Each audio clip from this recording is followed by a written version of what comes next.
Welcome, everybody, to, I almost said Advantage in Paradise, which is our other show. I'm just very used to saying that.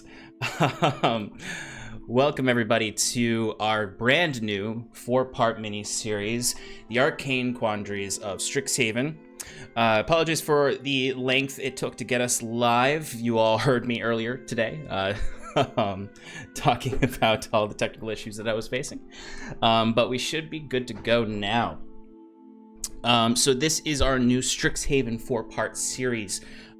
We are going to be jumping right into it, not wasting any time because I know we started a little late.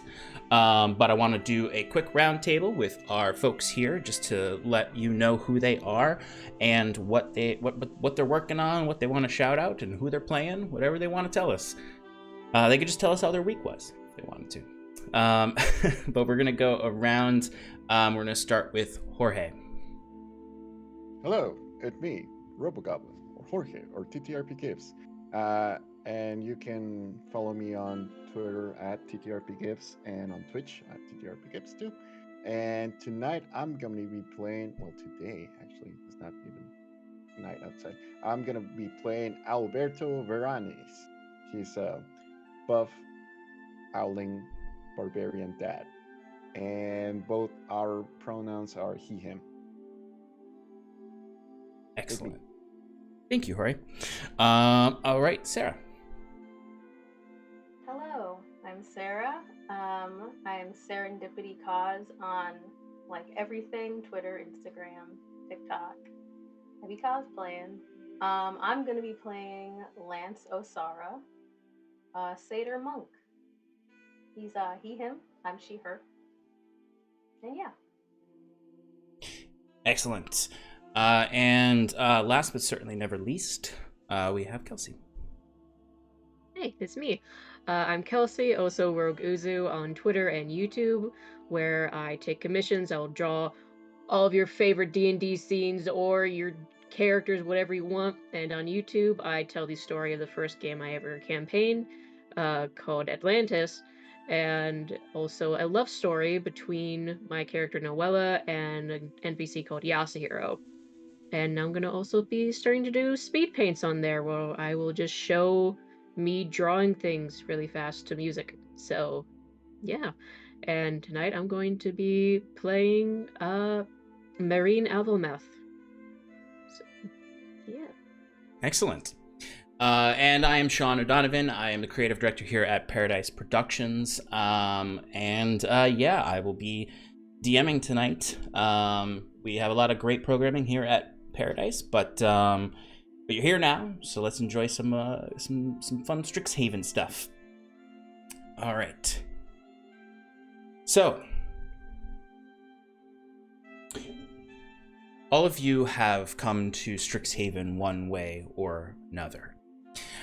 Whether it is trying to relate better to the magic of your family and your son, to find lost family members, or to get an idea of a new world, or to experience the wonderful things that this magical institution has to offer.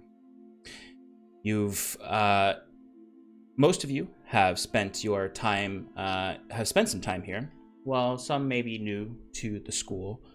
But no matter what, you are all here to learn, to become more knowledgeable, maybe more powerful, maybe just more well-rounded.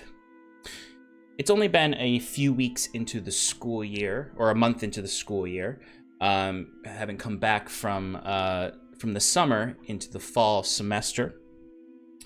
And right around the corner is the big Homecoming Carnival festival, where the students get to unwind, relax a little bit, get to know each other, see what Strixhaven has to offer, while also enjoying the sights to see. It is a particularly important homecoming this year, because the school had a bit of a rocky end to the last year, as there was some conflict, a little bit of disruption on campus from several different anomalous events that happened, one of which that you all helped resolve, giving you just a little bit of notoriety. Just enough where someone might be like, I recognize you. Where are you from? As the Oracle of Strixhaven did honor you at the end of your celebration last year. The Oracle Murgaxor. Now, the other thing that the festival is particularly noted for is that it is also a celebration of the history of Strixhaven, particularly celebrating a mysterious group of adventurers, 5 of them, who the legends say 2 centuries ago saved the school from a rogue oracle who had taken their position of charge over the school to a whole new level of tyranny, that they rose up and sacrificed themselves to save Strixhaven from this oracle.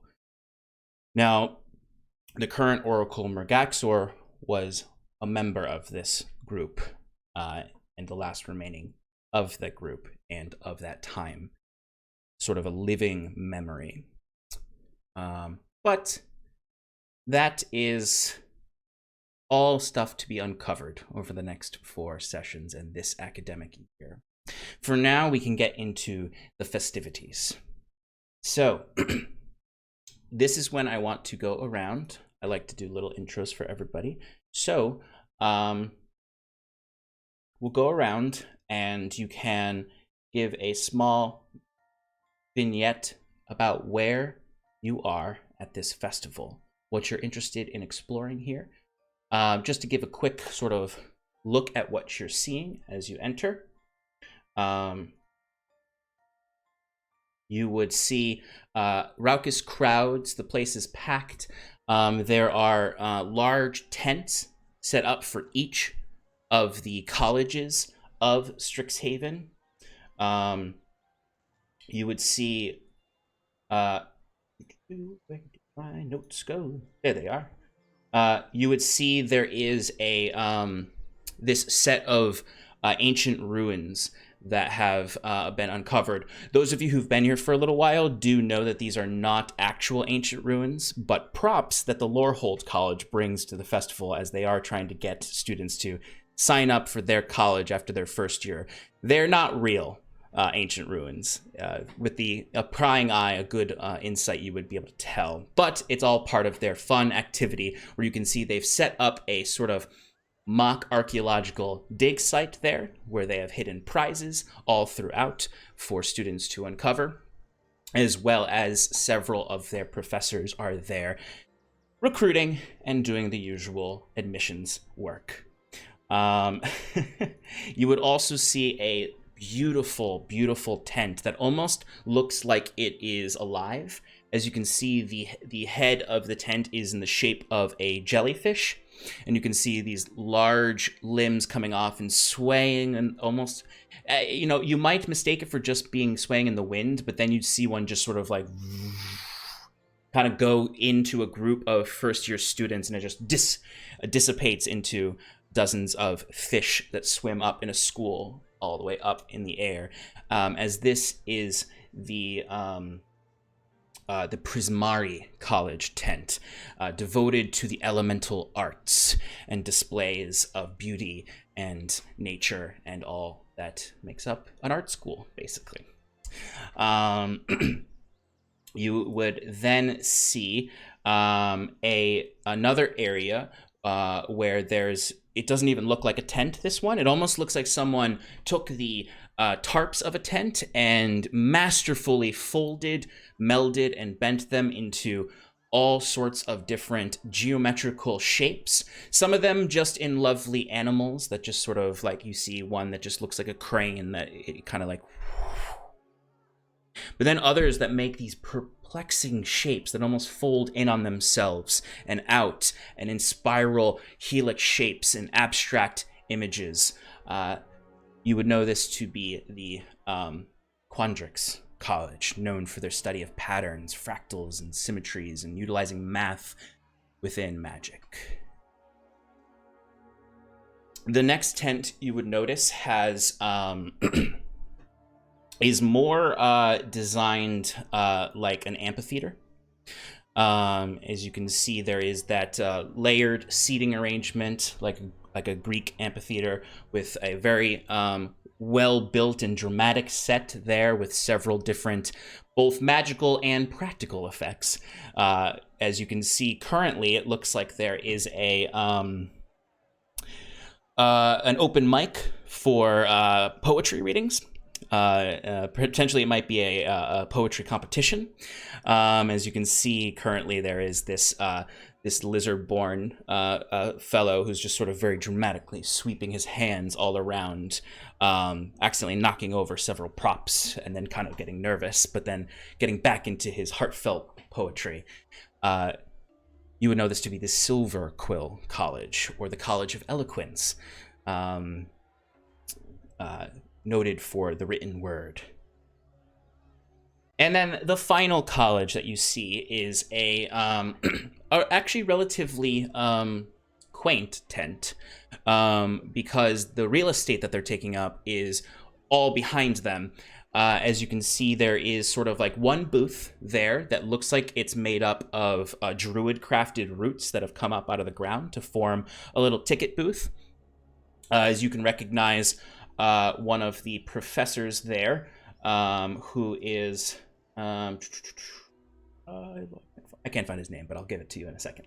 But he is an awakened treant who is standing there, and you can see he is basically a willow tree that has been awakened. So he has all these hanging willow fronds and sort of this really, really like almost wrinkle lines that are formed from the bark, forming this smile that seems to have never left his face, and toadstools that have kind of grown as drooping eyebrows and eyelids, as he is just sort of slowly handing a ticket to a student and then smiling and not really saying much as they go rushing into a hedge maze that the Witherbloom College has built here.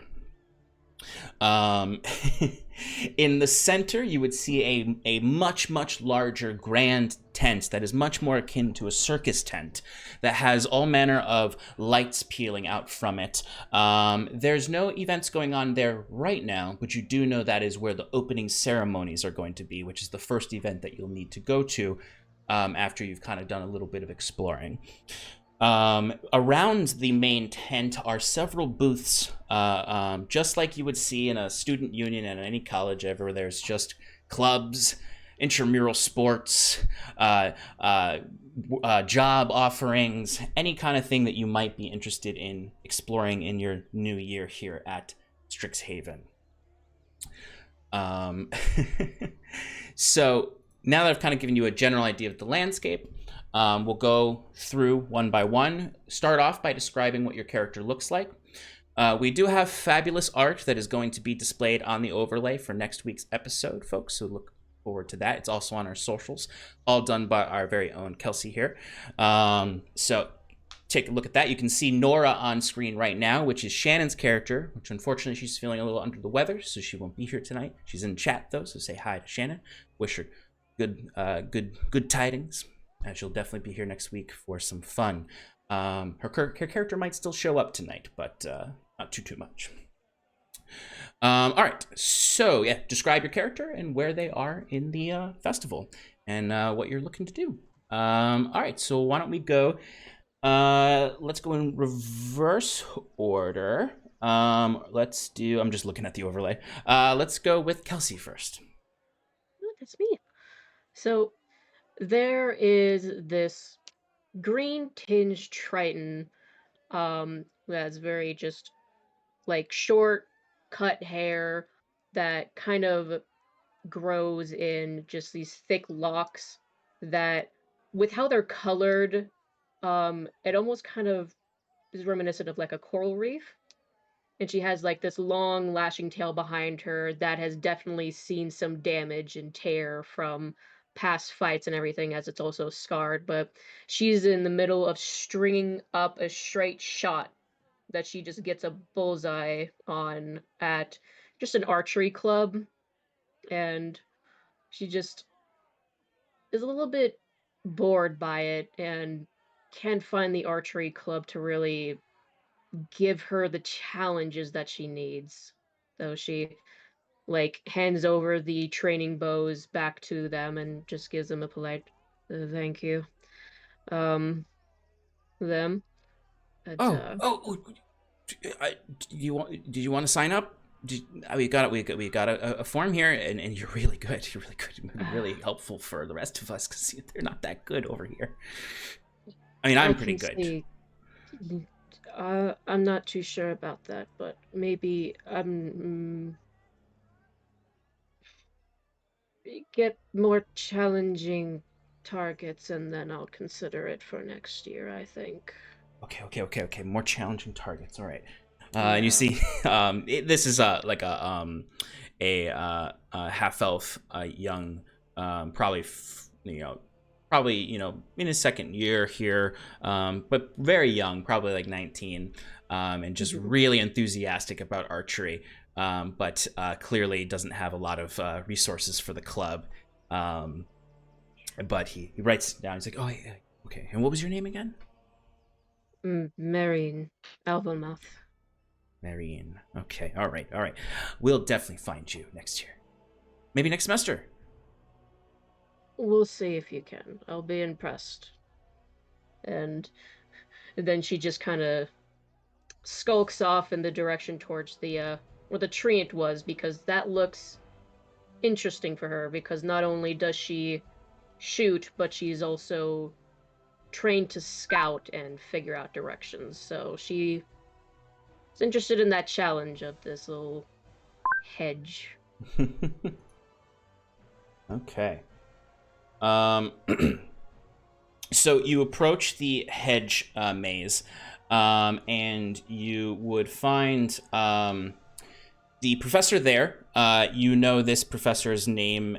You've heard this professor's name. They're pretty well known around here because they are one of the oldest creatures on the entire campus, and probably the only other creature that has any memory of the before times 200 years ago after the Oracle was defeated. This is Professor Willow Dusk. And they are a professor of growth within Witherbloom. And as you're approaching, you see they kind of like, almost like they were asleep before you approach. And hello. Would you like to partake in the Hedge Maze? Yes, pleasure be mine. Have you chosen a college here at Strixhaven? I haven't yet, but I was thinking if this is interesting and challenging enough, I might consider it. Oh, we have all manner of challenges. If you have interest, I would be careful in there. It is not just a maze. It is to show you and test you on the qualities of growth and decay, the principles of Witherbloom. Interesting. I like the sound of this. Yes. I will take on this challenge of the maze. You see, he reaches behind the booth and slowly pulls out a large ticket and hands it to you. If the maze is too much for you, simply tear your ticket in half and you will return to the front. And even as he says that, you suddenly see a little flash as kind of like this you see this 18-year-old tabaxi just sort of like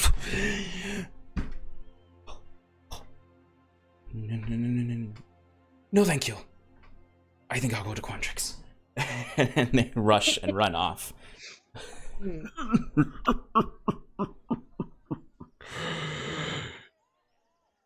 Proceed. Just do a little bow and just tuck that away, and she is going to stride in now with just like this definitely has her interest, and she's like, okay, well now I need to prove myself, so I'm going in. Excellent. So as you go in, we are going to jump to another one of our party. Okay. Sarah, where is Lance?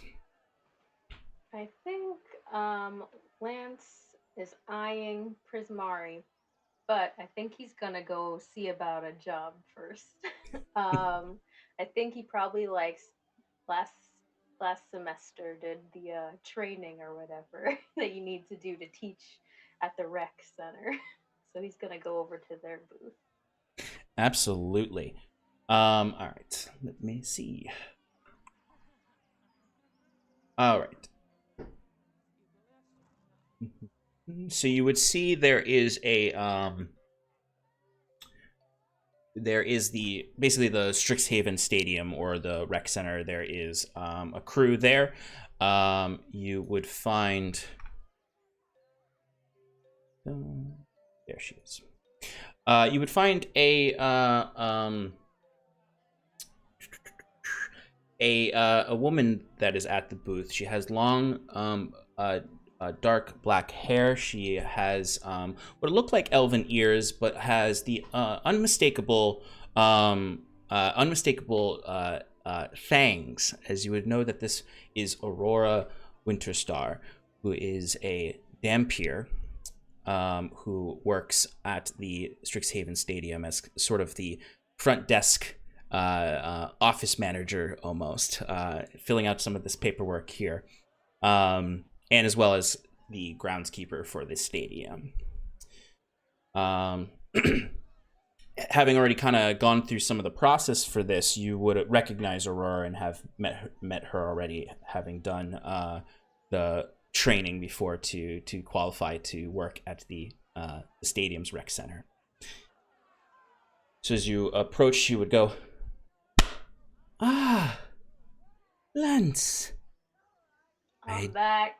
Oh, I do hope that you're ready to start working." I'm so ready to teach that sunrise yoga. I feel like I've been training my whole life for this at this point. Oh, we are so excited to have a new program here. It's been in demand. You seem to know what you want out of it. I can't say that I'll be going to the sunrise yoga, but hopefully I can catch. Show up at 6:30 a.m. and just relax. Maybe in the maybe when it's less bright out. Maybe if you have an earlier session than that. The sunrise part is really the part that I'm not a huge fan of. I need like we'll get a twilight yoga in the works, I think. If we get a twilight yoga, you can count on me being there. I'm on it. All right. So, you just need to fill out a few scrolls, and we can get you all set up, and get you paid, and get you a class going as soon as next week. Excellent. Where do I sign? Well, let's go. Right here, and you see she points to the table, and a magic scroll just sort of just unrolls out of nowhere, with a whole lot of text on it. Just a whole lot of text.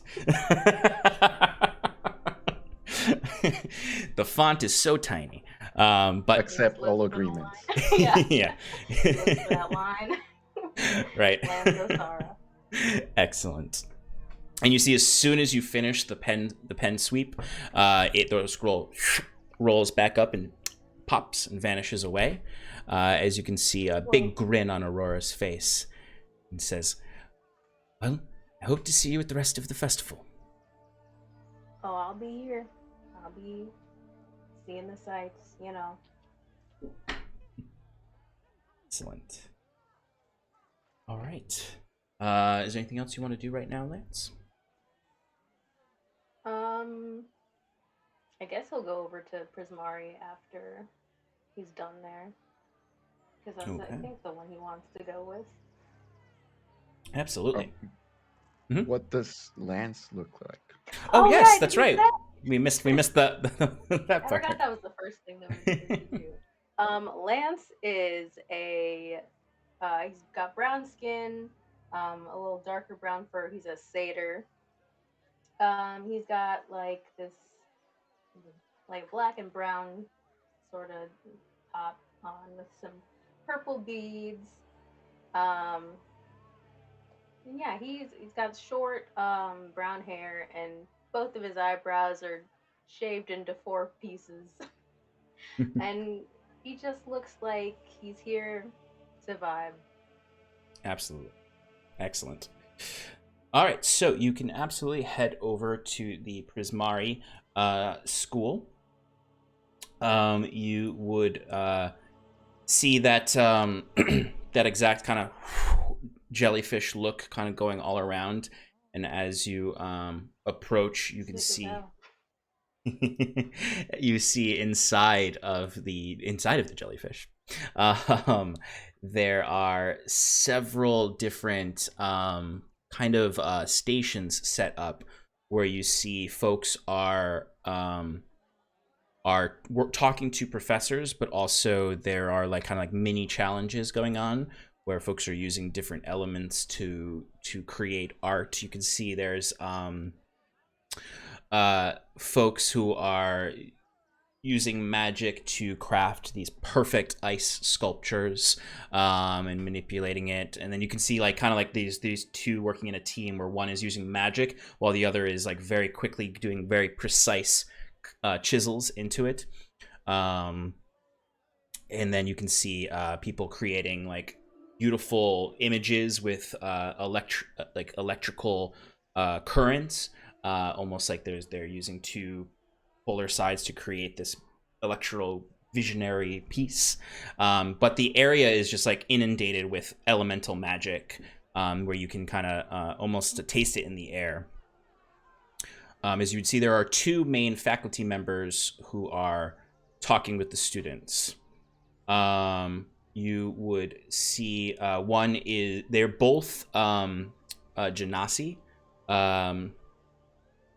One of them is an earth genasi. And you can see she's almost taller than everyone else, other than you see like this one Goliath student who is currently using shape earth to try to form something and is not doing so well as a first-year student as Nasari, the dean of expression, who you see is working with him, is sort of like kind of showing him the ropes of how to do it. And then you would see another one who is a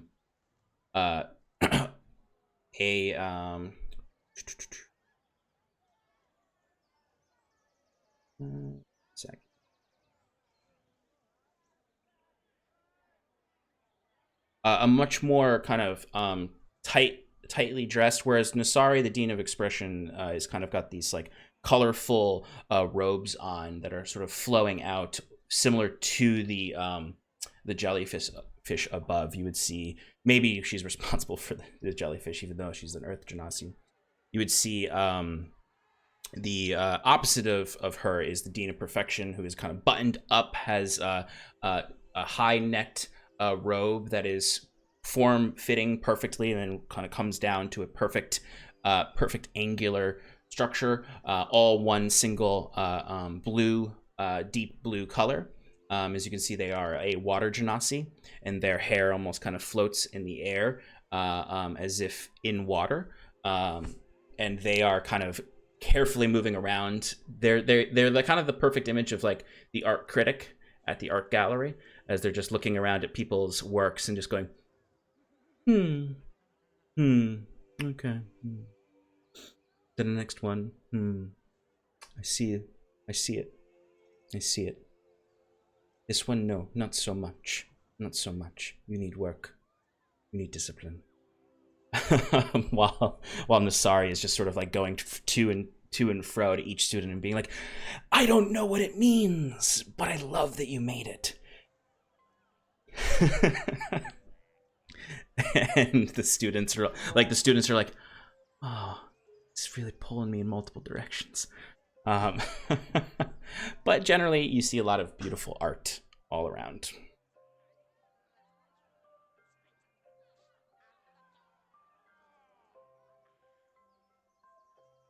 I guess you would go towards the expression one. Nasari, the and Earth probably Genasi. like directly away from the other one.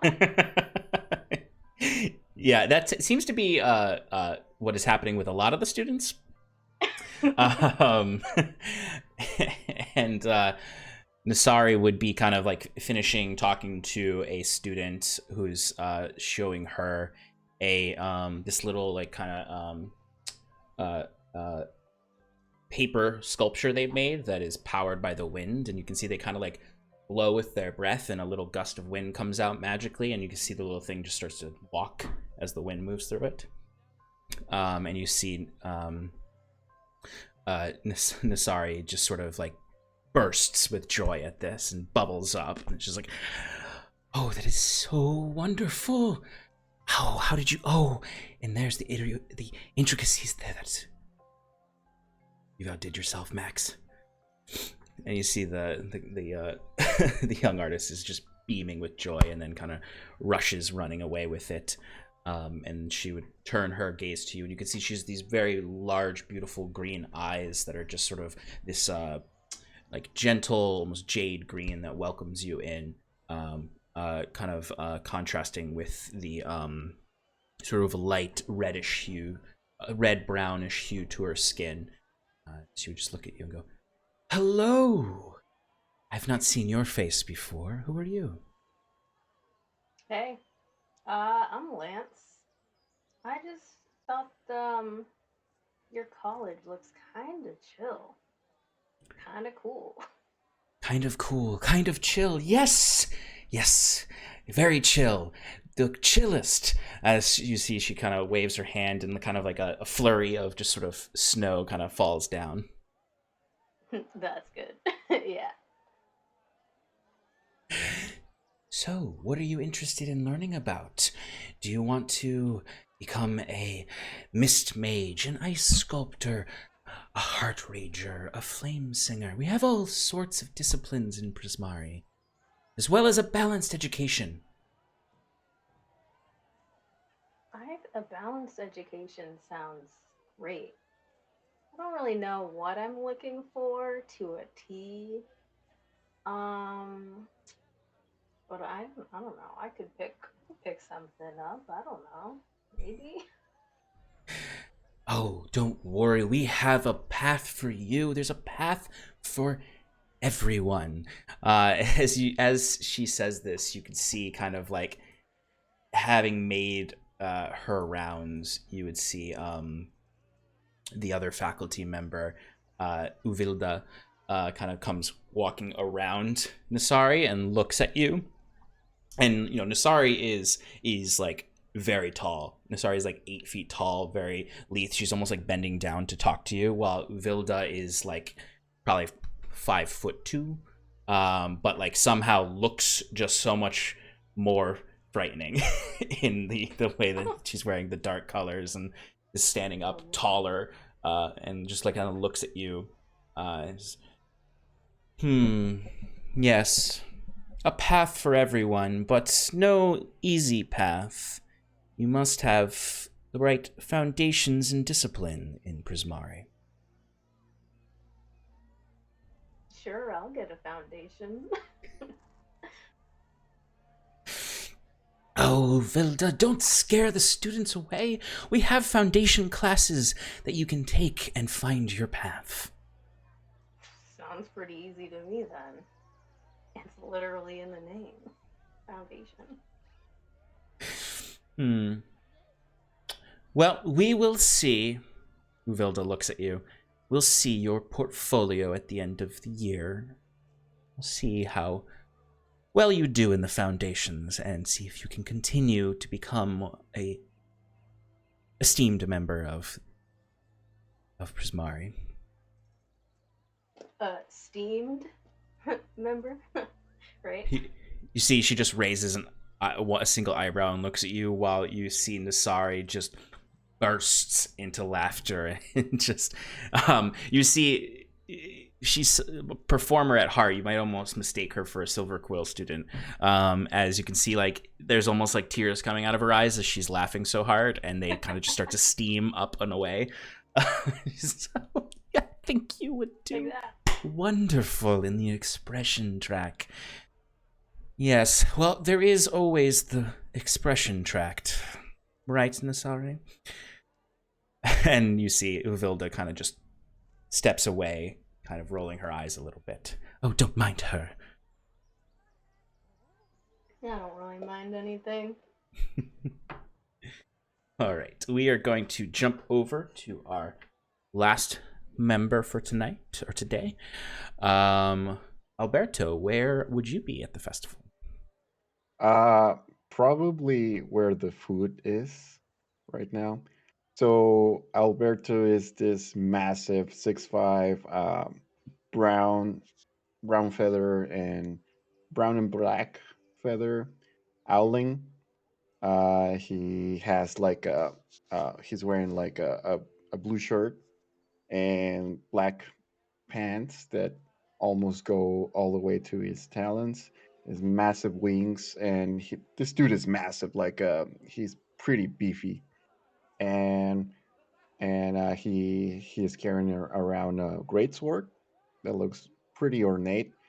He has like uh the tattoo of a bear's paw over on his right chest.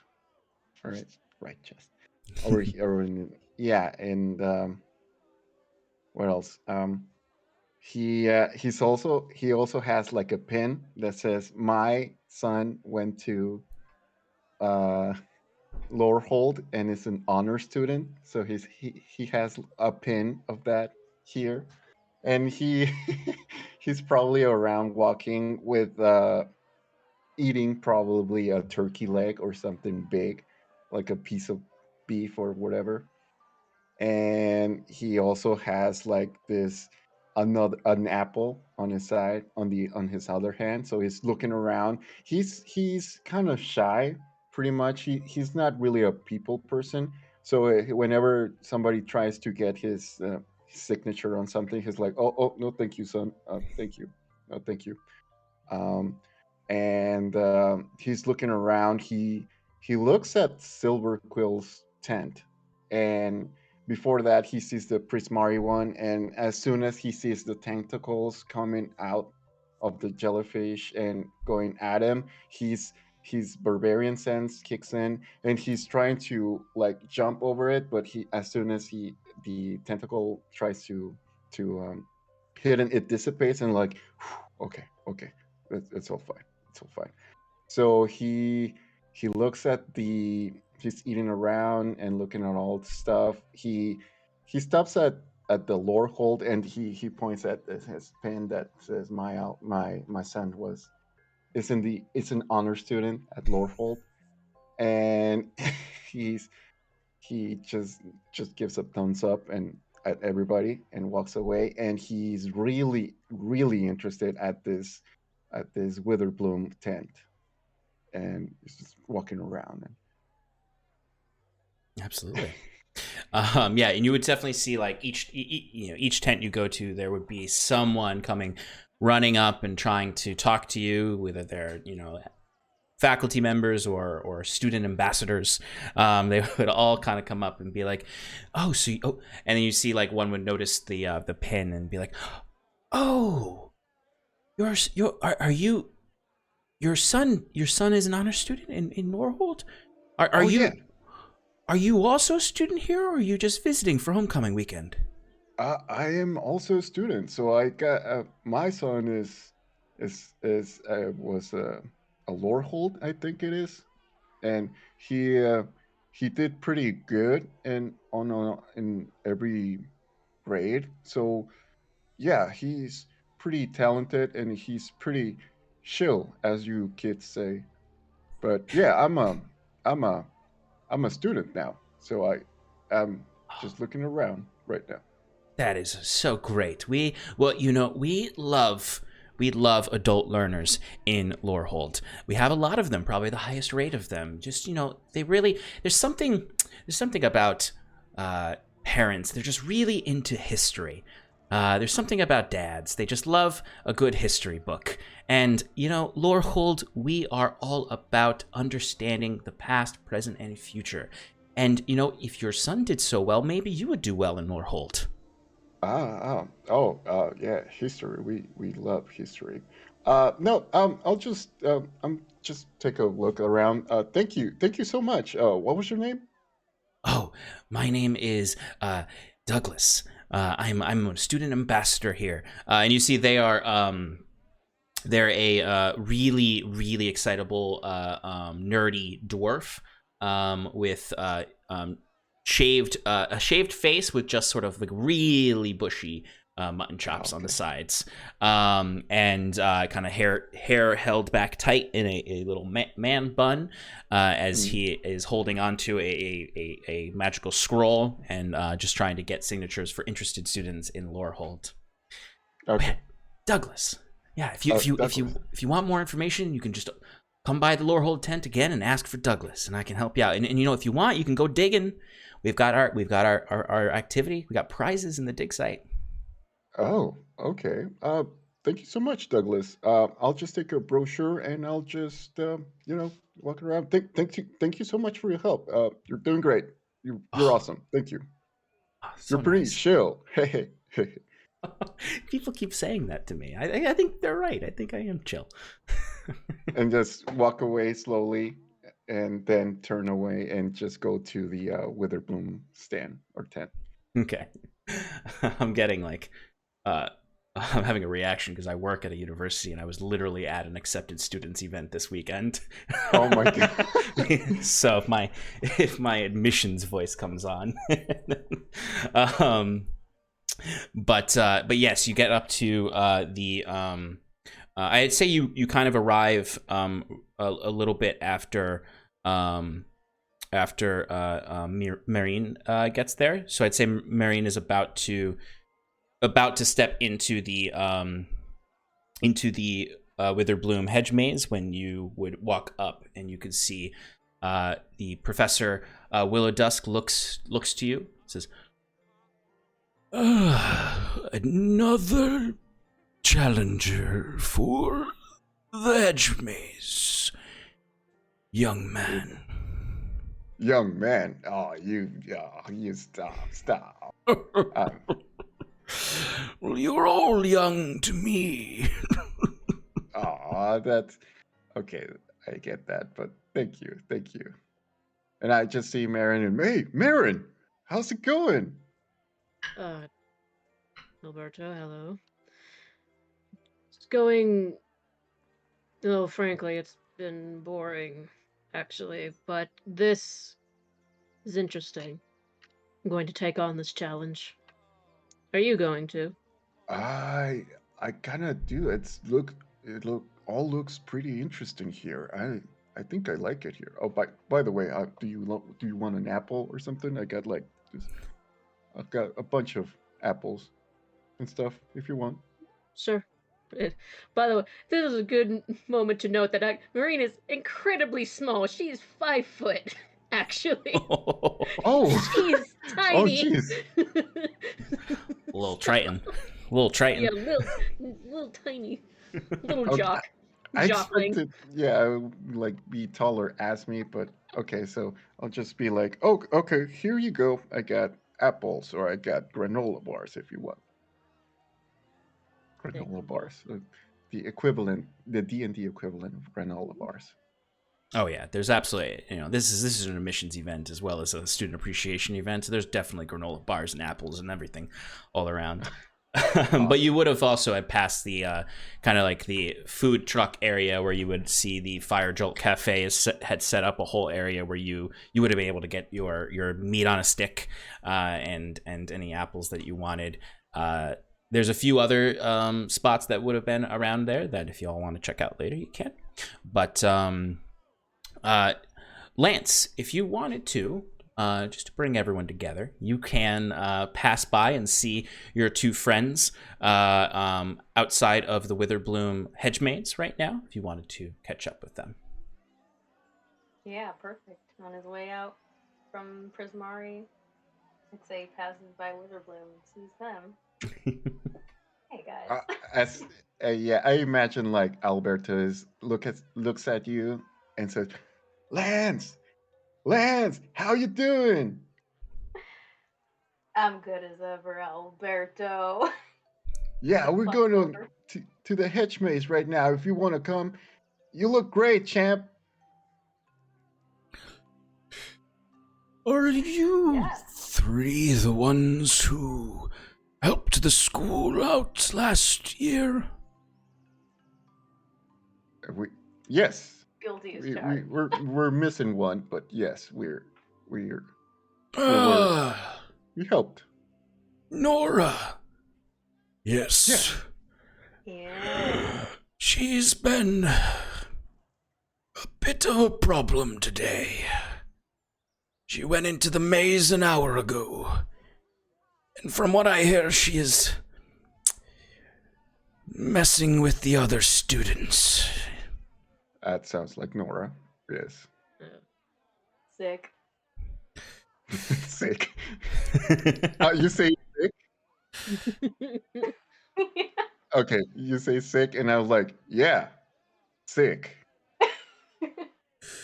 She's an odd one. She's got a connection to life that we love to see in a Witherbloom student. But maybe not changing the maze while other students are going through it. I tried to get her to come out, but if you catch her in there, please get her out of there.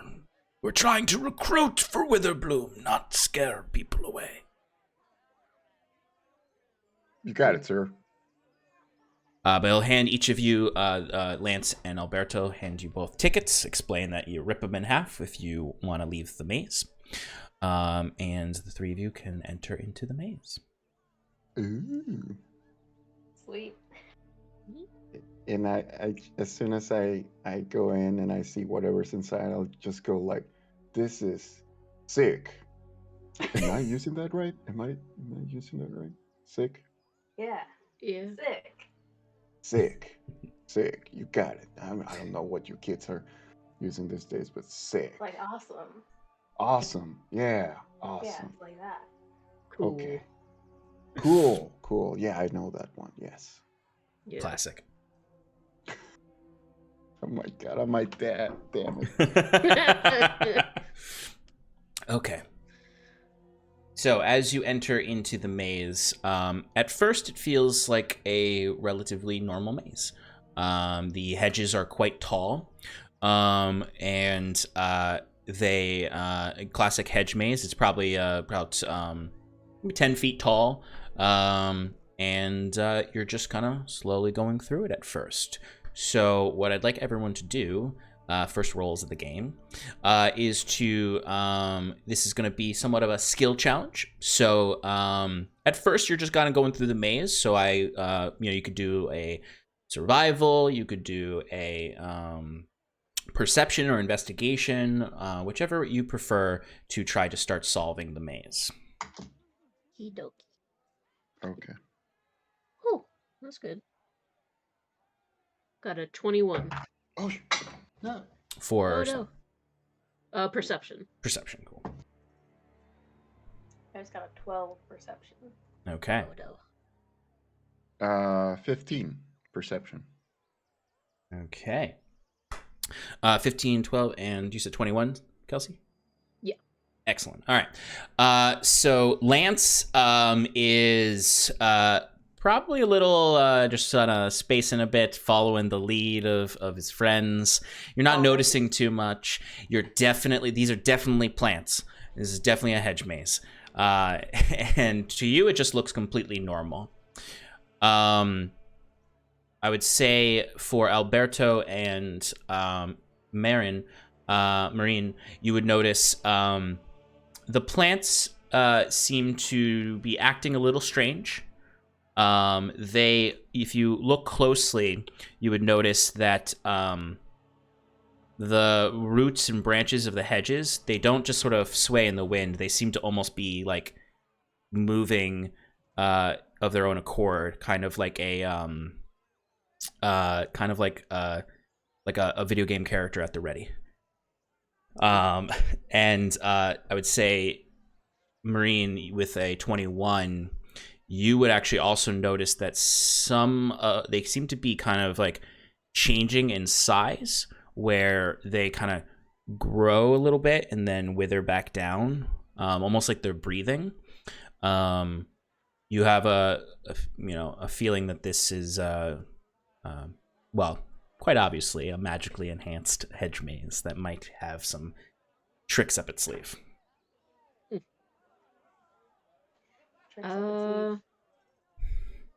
What?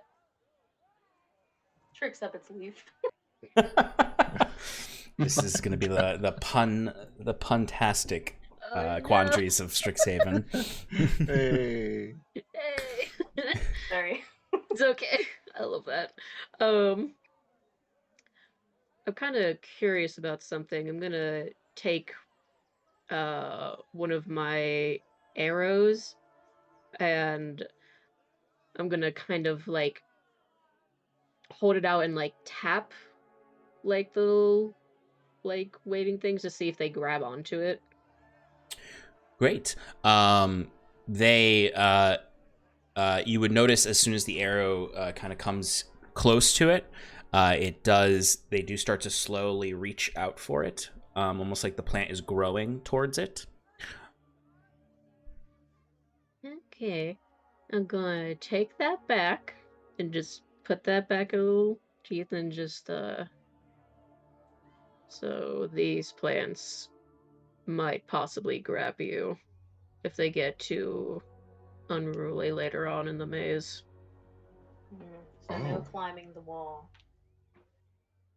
Oh shit! Yeah, I can fly. But What happens if you try to fly over the wall? I wanted to do that, but I'm like, this is gonna be cheating. But no, Just throw something and see what happens when something's airborne over the wall.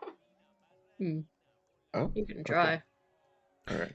So I'll just look at Marin and I'll just look at Marin and say, hey, what did the boy plant tell his girlfriend? I didn't know plants had girl. What? I'll never leave you. Get it? Because a leaf. Excellent.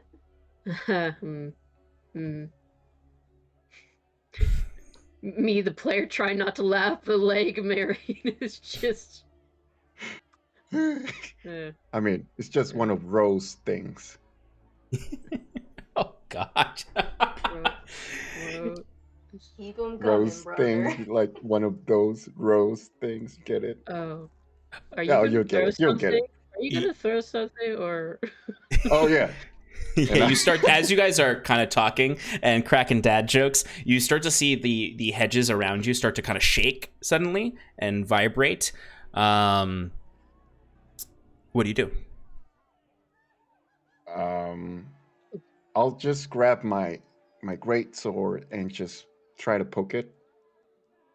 Okay, how are you just gonna kind of gently poke it, or are you trying to straight up stab the? No, hedge? just gently poke it and just do it with the not the blade thing, just kind of the blunt thing. I don't know what. The flat of the blade. The flat of the blade, and I'll just do that.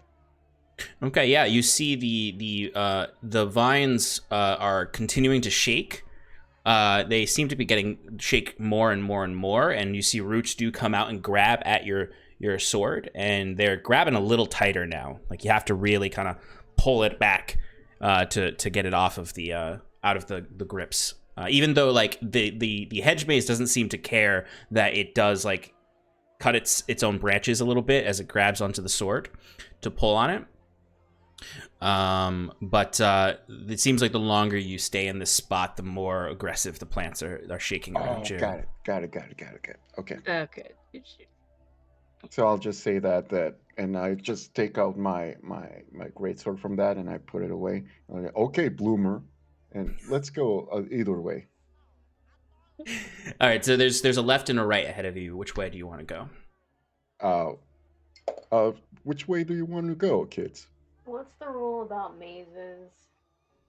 Isn't it like always go left no matter what? Let's go left then. Lance, let's go left. Okay. All right, so as you all are going down the left path, is there anything you want to do while you're walking down this path, like perception checks or anything like that? Yeah, I want to see if there's any, like, tracks of, like, people that have went down here, maybe Tabaxi, Prince, like, because I know that there was just one that was recently in here, so it's just like, are we heading the way that freaked him out? Go ahead and give me a investigation check to look for tracks. Can I see if I notice any sign of Nora having been around? Yeah, absolutely. Give me an investigation check. 14. 14. Okay. I would say you don't actually notice any Tabaxi tracks particularly on this path. Okay. 17? 17? I would say you would notice that there is sort of some of the plants in this area have been are misshapen, like they have been manipulated beyond the base magic of this maze. So Nora probably came down this way and was messing with the hedges here. Oh, little rascal. All right, well, maybe we're going in the right direction because it seems like Nora's been through here. Yeah. Okay. Okay. Good call. Yeah, let's put petal to the metal.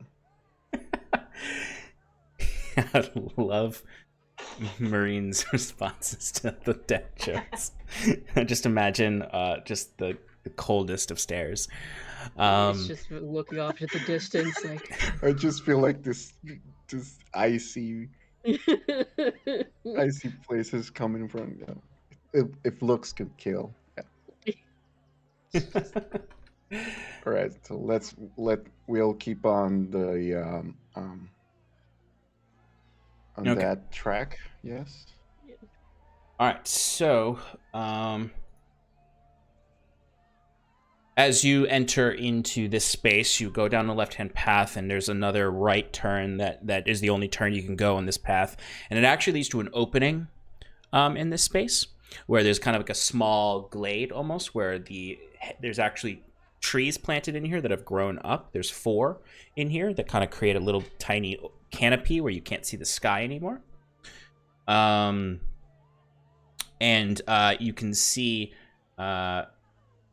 in the center, there's a stone sort of altar there that has 2 potions on it. One that is a really bright glowing green, and one that is sort of a more muted brownish green that kind of almost feels like it's drawing the light in from around it. As you approach, you would find there's an inscription on the stone altar that says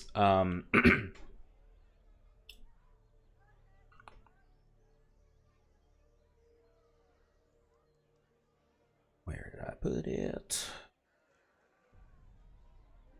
This glade celebrates the adaptability of life, from the tiniest cell to the most complex network of living things. But decay it will. And the only way forward is decay.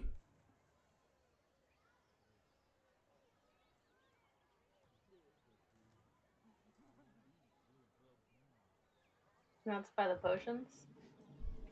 Yeah, it's between the two potions. It's inscribed on the stone altar. And did you say we're in like a canopy? Is it? There's no way out besides the way we came in. Yeah.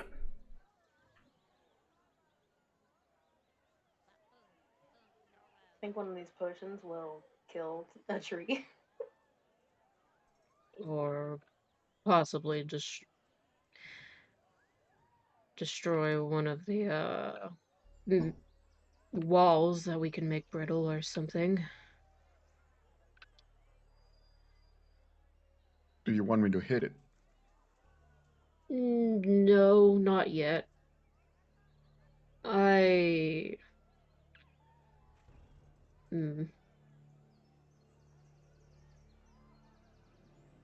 Part of me wants to use the one that's taking in light, because I feel like it'd be a trick to use the other one, and that one can be maybe draining life, sucking it out. Oh. Okay, I see that. So one of these potions does that exactly? Maybe we have to Which one? put one on a tree, like you said, Lance, or... I could try drinking one. That's up to you. Well, no, I don't want you to, like, do that if we're trying to find one that's, like, decay. I don't want you to decay. What? I might waste it. No, you might get wasted. Oh, that's a good point. All right, we'll just kind of take a leaf of fate then. I'll grab the other one. I'll grab the pale looking one. You said there was one of green and one pale, right? Yes. Yeah. Okay. I guess, is there a way to examine them to see if, like, are these ones that are supposed to be ingested, or... I would say they look like they are in kind of tall glass bottles that one could easily drink from, or one could pour from. It's vague whether you should or shouldn't drink them, probably on purpose. Yeah. Marine is just like, don't. Me, the player, I'm just like, do it behind your back. But yeah. So, it looks like a tiny bottle, or is it just like? I'd say it's about the size of like a wine bottle. That's okay. So I'll just, and there's a space, like, is there a closed space that I can try it out, or? So basically, the way I would describe it is, if you were, say, looking for, are you looking for just a space in the hedge wall to try it on? Yeah. So like the way there's 4 trees in the this little courtyard area, and you can almost look at it like there are 4 paths there, but there's just hedge wall there. Okay. So do you want me to try this, or are we trying a different method? To try pouring it? Yeah. On something? Yeah. You could pour it, or you can chuck it, break the bottle against it.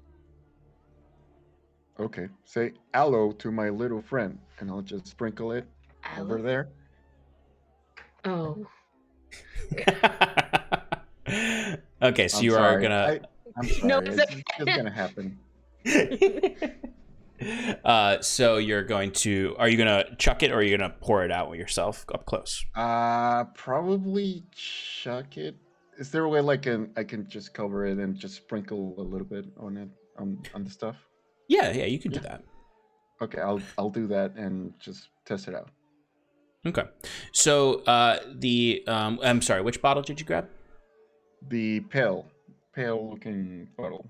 The glowy one, not the dark one. Not the dark one. Okay. So as you kind of sprinkle that over the hedge, you would notice that any plants or any living things that touch it start to grow really fast. Roll me a d20. Just a straight d20. 14. 14. Okay. Just the plants start to grow all around it. And you can see, even though you do get some on this creature, there's a little like ladybug on one of the plants, and you see it just starts to grow really large, but you quickly take the stop pouring before it becomes, maybe one might say, a giant ladybug that you might have had to fight if you kept pouring it on it. Okay. And, nope. This is not the one. Although it's pretty cool. So now there's like a cat-sized ladybug there that is like starts to fly, and it's like freaking out. Okay, can I calm? What? Instinct. I want to immediately tame this ladybug. Oh. Hey, I mean, you can give an animal handling check. Yeah, I would like to try. Shit. 9. So as you try to like reach out to calm this ladybug that's fluttering around you, it does not calm down at all once you kind of like grab onto it and start to like almost like treat it like any other kind of animal you might have interacted with. You're like calming it, petting it, and going shh, shh, shh, shh, and it's just like, and then it just kind of like jumps at your face and is now like holding onto your face, and then just like it didn't work, and it kind of comes to stillness and rest on your face. Oh, do calm down. Whatever path you gotta take to get there. Try the other bottle. Okay. I'm sorry about that. And Flies away. It's fine. I was the one that was wrong on that. I'm too used to being tricked. I'm sorry about that. I'll put it no, it's back. fine. And you notice as soon as you put it back on the altar that any liquid that was poured out of it fills back up. It refills. It has Infinite 3 tries. refills. Do bugs count as beasts? No, they don't, right? No. That's a good question. I actually think in D&D they might be considered beasts. Let me double check for you. But it looks, yeah, actually bugs are considered beasts in D&D. Oh, okay. But it's already gone right now, right? It's on the other side of the courtyard, kind of just on one of the trees. Okay. So I'll just do that. I'll just I'll do my thing. I'm gonna speak with animal. Okay. And I'll just say, hey champ, hey friend, how's it going? You see this ladybug, who is going through their own existential crisis about being big now, kind of like immediately like adjusts itself in the tree. It climbs up a branch and it's hanging upside down and it's staring at you now. As it looks at you. What is the meaning of this? What have you done to me? Why am I a big bug now? A big bug now. Why am I big? Why am I big? What have you done to me? That was my bad. I'm sorry about that. I was just trying. I didn't know there was other creatures in there. I apologize. We're just trying to get out of here, and do you want me to pour the other? Oh no, it's probably gonna kill him. No, I didn't ask that. Please do not pour anything else on me. Okay. I do not want anything else poured on me. No, I'm not gonna do that without your consent. I'm sorry, I didn't know there was something another creature. We're just trying to get out of here. Can you help us? Give me a persuasion roll against this ladybug who's having a weird day. That's a 17. Ooh, okay. You see the ladybug. Plus 6. Plus 0. Never mind. Okay. 17 is good. This ladybug, I don't think bugs can sigh, but mentally you feel that this bug sighs at you in exasperation as they're like, I do not know. I woke up this morning and there was a hedge maze here. Yesterday, I was in a nice, lovely tree. Now, hedge maze. All I can say is, I've seen students turn around and leave. I've seen students drink the potions and get big. I've seen one drink the other potion and they disappeared. And I've seen some pour the potions. I've avoided it until now, but I was taking a nap, and now I'm big. You're probably. It's gonna probably take a while so you turn back into your regular size. Would you like to be small again, or I don't know. Big. Kind of like it. You see the wing kind of stretch out and kind of flare out, and it's like the biggest ladybug.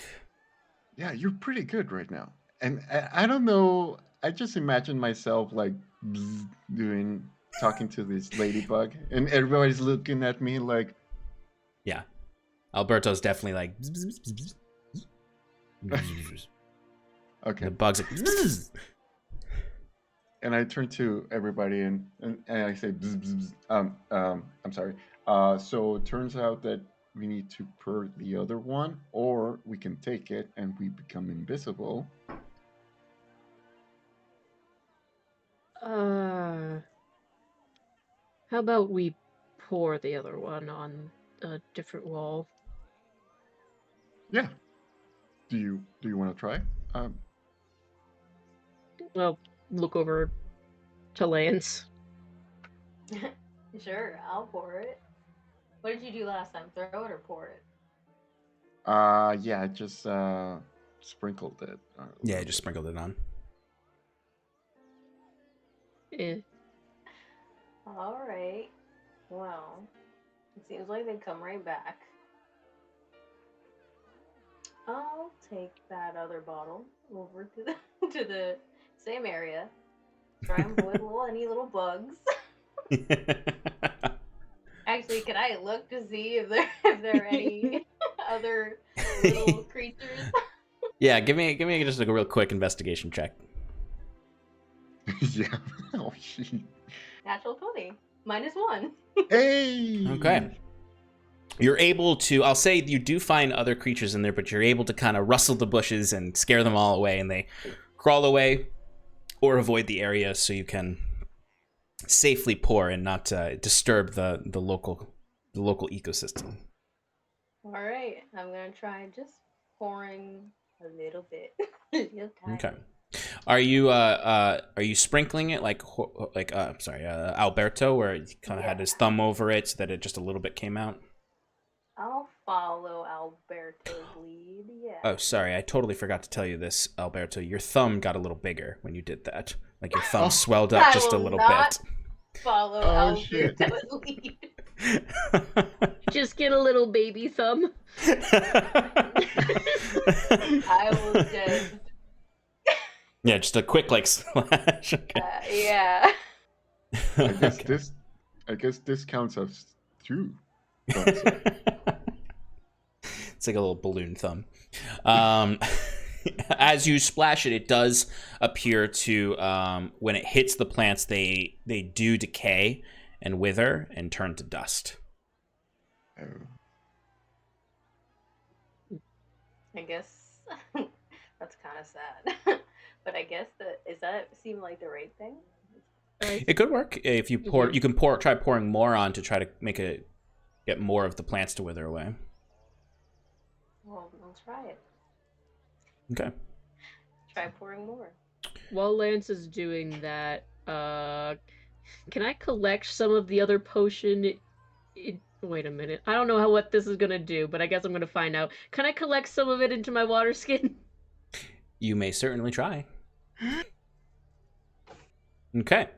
Are you just taking some of the growth potion and trying to pour it in? One. Okay. Are you gonna empty out your water skin? Yes. Okay. So as you pour it in, I'm gonna say give me a sleight of hand check because this is a little bit more careful work than what Alberto and Lance are doing. Okay. 16. Okay, so you managed to not spill any on yourself and have a big hand for the rest of the session. Alberto is going to have a big thumb for the rest of the session, though. But nothing happens to the water skin because it's not an organic creature, so it just seems to hold the potion. Cool. Cork that. Keep that for later. Okay, so Lance is pouring the rest of the bottle, and you can see that these are endless bottles. They continue to refill, and the plants do all wither away and turn to dust, opening up another path. Ooh. Yeah. Good. I turned to the ladybug and thanks so much for your friends. In fact, do you know what fireflies eat? I do not know. They eat light snacks. You... I mean, you'll get it. You'll probably get it. It's okay. Do you want to come with us, or are you going to stay here? What are you doing? You can come with us if you want, of course. Give me a persuasion roll. Oh my god. 19. Actually, yeah, 19. Well, you know, now that I am big, I've always I've lived in one place my whole life. Yes, I will go with you. I will see what lies beyond the hedge. Good. Do you have a name, by the way? Name? Do you even have names? No. No. No, I know what my friends smell like. And that's I guess name, as best I understand the word you're saying, name. As an identifier, I have you ever heard of pheromones? I have, yes, actually. Well, that's how I know. I can't translate it exactly to you what my identifier is. So whatever you need to call me. This is a little bit new for me, this form of communication. No one's ever tried to talk to us in this maze and in the tree. Yeah, no problem. Would you like me to call you Spot? Spot? Yes. I like it. Spot it is. And I just turn to everybody. Everybody, this is Spot. Hey, Spot. They say hi. All right, let's go to this other path. All right. You see Spot is fluttering around and is like, I don't use names. I know what you smell like. and I can identify you. But if you have something you prefer me to call you, and we're communicating like this. Oh, I'm sorry. I didn't introduce myself. My name is Alberto. This is my friend Lance, and this is my other friend Mern. A buzz buzz. Buzz. I'm not even a druid if we have a And Spot will be just flying next to you as you go through the maze, occasionally resting on Alberto's shoulder. Awesome. This is amazing. This is unbelievable. Just I'm like sorry. my dad. I'm not dad. I'm sorry. Just like my dad. Okay, so this path will continue to lead you through. It seems to actually be a fairly straight shot from here. That then you'll notice that the plants start to get a bit more gnarled and there's more aggressive. There's more thorns everywhere, and you're starting to notice the air is getting more humid. As you then start to see like the ground gets wetter and you're kind of like slopping in mud now. And eventually it opens up to an area where it's more swamp-like. And you can see there are big pools of brown, murky water between caps of kind of greenery that you need to kind of jump to and fro from.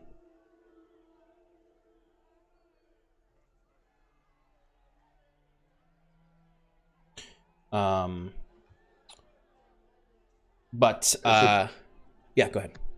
I was just gonna ask if it was like, can we skip through it, or is it hard to just walk over? It's a little hard to walk over. Like it's very much so like when you enter into this, it's because it opens up a little bit. It's not a perfect kind of courtyard like the last one was. This one kind of opens up into a kind of an almost elongated oval shape, and there are kind of like sinking trees all over, and a lot of dead trees and logs in the water. And the deeper you get in, the more water there is. So at first, you could probably just very easily just kind of hop to and fro, but halfway through is when it gets a little bit more difficult to maneuver, and you might need to start making checks to jump from cap to cap. Okay. Can I actually fly over it? Yeah, absolutely.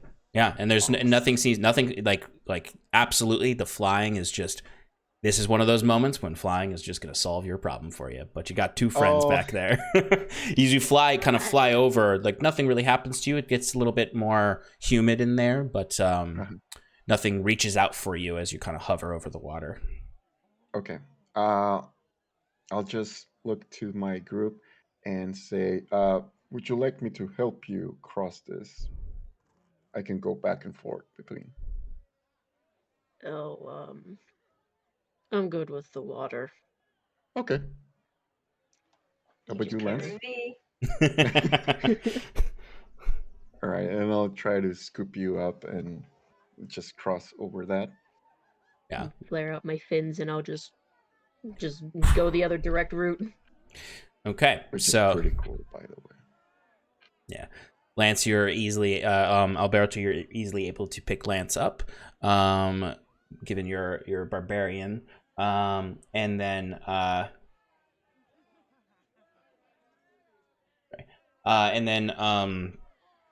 for you, Marine, when you jump into the water, it's very murky down there. So I'll need you to give me a perception check just to see how well you can see down there. You can also just stay on the surface and swim, but if you wanted to look around, you can. I'll look around because I also want to see if there's just anything to be aware of in the water. Oh, that's good. Did a 22. 22. Yeah, you can see a few. As you jump down there, the water's very murky. Things look a little shadowy, but you do notice a what you think is a log at first, but then you can very clearly see the outline of an alligator, a rather large alligator too. it is definitely noticed you, as it is. Yeah. I'm just gonna also do the spell of speak with animals. Okay. And This whole party. Lance, you got to learn how to oh. talk to animals. Truly. Nora's a warlock. And- She could get the beast speech invocation. Oh shit! oh, Oh my god, that's yeah, lacking. just say like, let me pass, and I won't hurt you. She's just very straight up. Oh shit! As you say this, it's just sort of like slowly floating towards you. And it's very much just a silhouette of the alligator, just due to how murky the swamp water is. And it's just going closer and closer to you. You're not getting any response from it.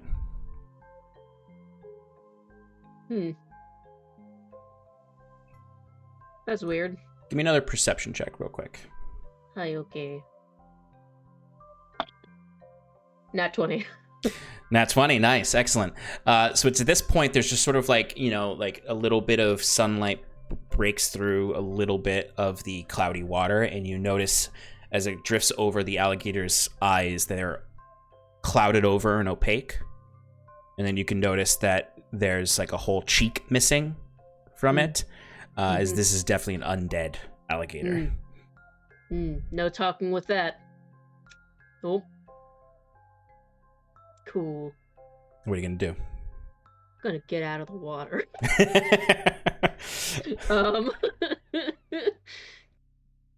Or hold on, let me check the spell of this.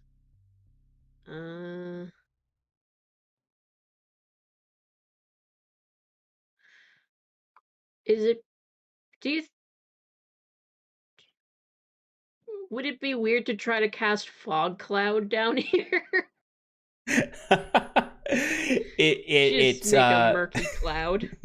It would definitely, I would say if you cast fog cloud, because it's already kind of difficult to see down here, I would say that it actually will make it like completely impossible to see in it if you make a cloud. I would like to do that, so then I can instead try to stealth, like just swim jet like around it, away from it. Yeah, absolutely. All right, give me a stealth check with advantage after you cast the cloud. Yeah. Okay, advantage. Ooh, I forgot that I got that nice ranger stuff with that. So that's going to be flat 20. Flat 20, excellent. Yeah, so what does your fog cloud look like when you spread it out into this water? I imagine, like, since it's like underwater, the like basically it's just this whipping current that just like builds up like all the murk and the like mud and stuff around her, just making it just big old cloud. Absolutely, I love it. And as soon as it does that, it kind of just brings up even more mud from the bottom scum of the swamp, and you're just able to do your Triton swim, darting through and get to some one of the swamp caps. As you can then see, just sort of like once you climb up onto shore, you look over, you just see the water starts to roil as that undead alligator definitely tried to. Just as soon as it saw movement, it went right in and it's bit down onto something. Probably a log that you kicked up when you did the fog cloud, and it's doing a death roll now with it, trying to kill what it thinks is you, but it's an alligator. It's an undead alligator, so it's not too smart. It's just trying to kill whatever it's in its mouth. Flying was a good option. Do you want any help with that? Only if you're in the mood for fighting something undead. Oh. Yeah. Duh. Pretty big. Pretty dead. Oh, okay. Would you like me to scoop you up and drop you where I dropped Lance here? How far away from the end? I would say you got about halfway through this swamp area before the alligator found you. My pride says that I will hate this, but I'm smarter than that, so yes. I'll just Uppy, uppy. Yeah. All right. All right, now I'll just scoop you up and drop you where Lance is. Okay. And Okay. so what did you see that was inside there? Undead alligator. Pretty Oh, big. alligators. Did you ask directions? I tried to talk to it, but that's when I noticed that half of its face is missing, so I don't think it can speak. Oh, okay. Because if you ask directions, is it technically a navigator? I'm gonna walk now. I understand. You would actually be able to now, Marine, when you came up, you would audibly hear, because you have speak with animals. You would hear Spot just release a buggy sigh at that dad joke. Okay. All right. So as you continue onward, you would actually find you take a few steps into the next pathway, and the ground gives way underneath you immediately. What do you do? Like, you hear like the like it's about to break, like there's a trap beneath you. It jumped backwards. I start flying. Oh yeah, that's right. I now understand why that meme of like all the races that can fly are the fury of the DM. Lance, what do you do?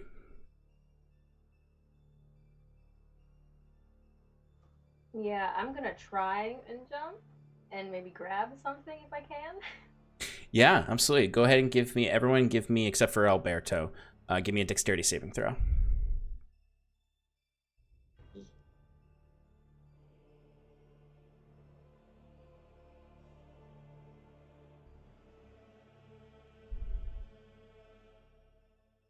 $14. 19. Nice. Okay. So Lance, you're able to completely avoid anything coming at you. Marine, you unfortunately do not fully pass. I will say you do avoid the trap, like you jump back, but you jump a little too close to the hedge wall, and you all look, and she jumps back, and it's like with the trap below, and then you just see the hedge just go wrap around her and just sucks her in. What do you do?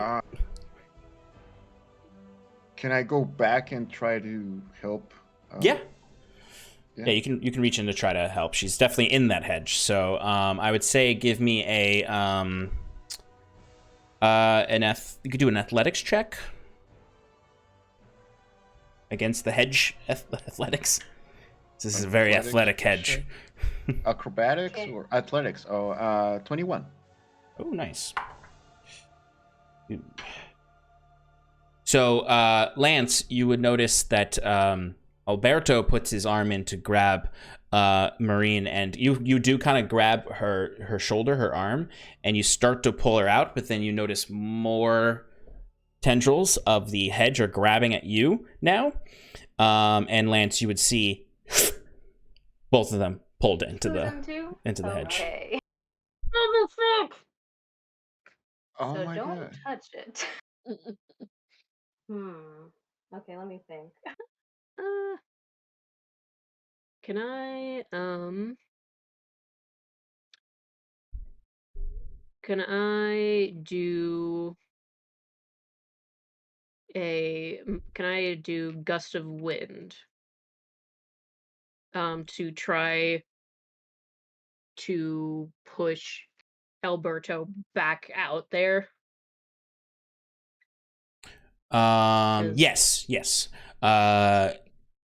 Alberto can choose to fail the check, right? To be pushed. Yeah, yes.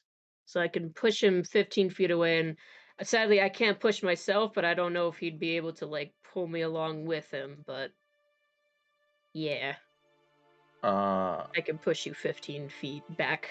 I would Okay. say I'd allow him to like keep holding on to you to try to pull you with him. So I would allow Alberto to do another athletics check against the vines.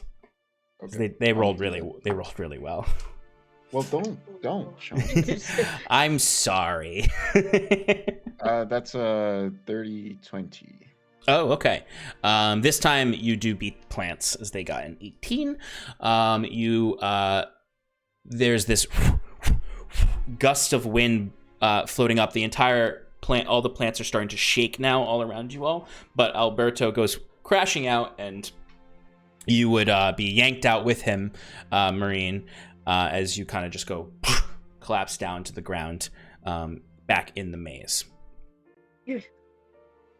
That was something. All the plants are all shaking around you at this point. Better go. Maybe we should go. We should go. Let's go. I cling on to my dad.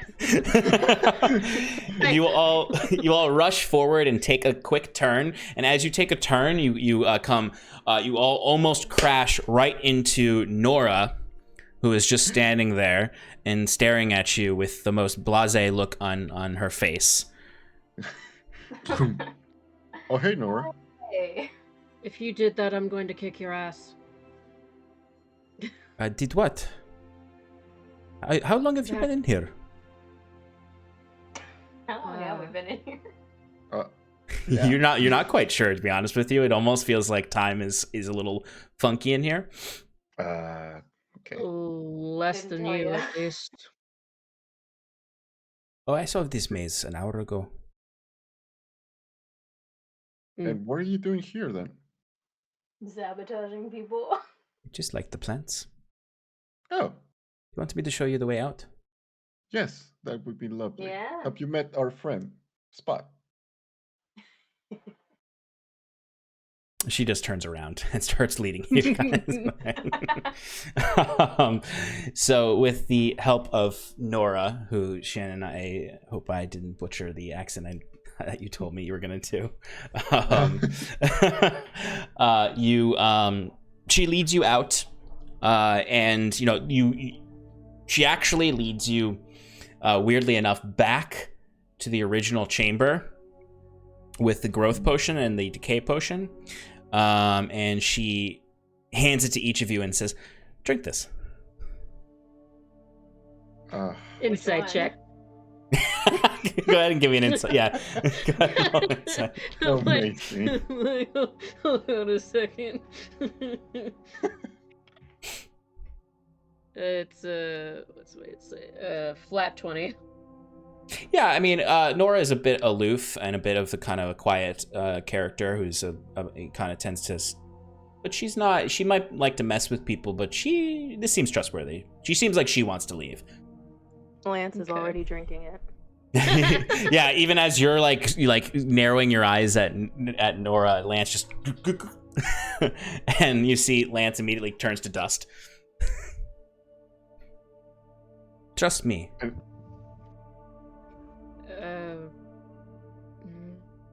Okay. And she just grumble and just drinks it. Turns to dust.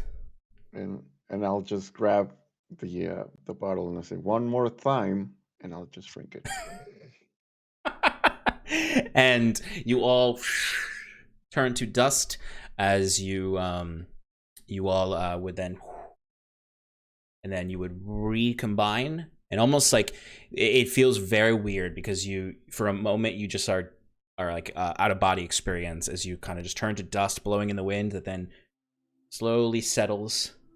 And then as soon as it settles, you all actually begin to grow out of the ground as you feel your like head pop up out of the ground.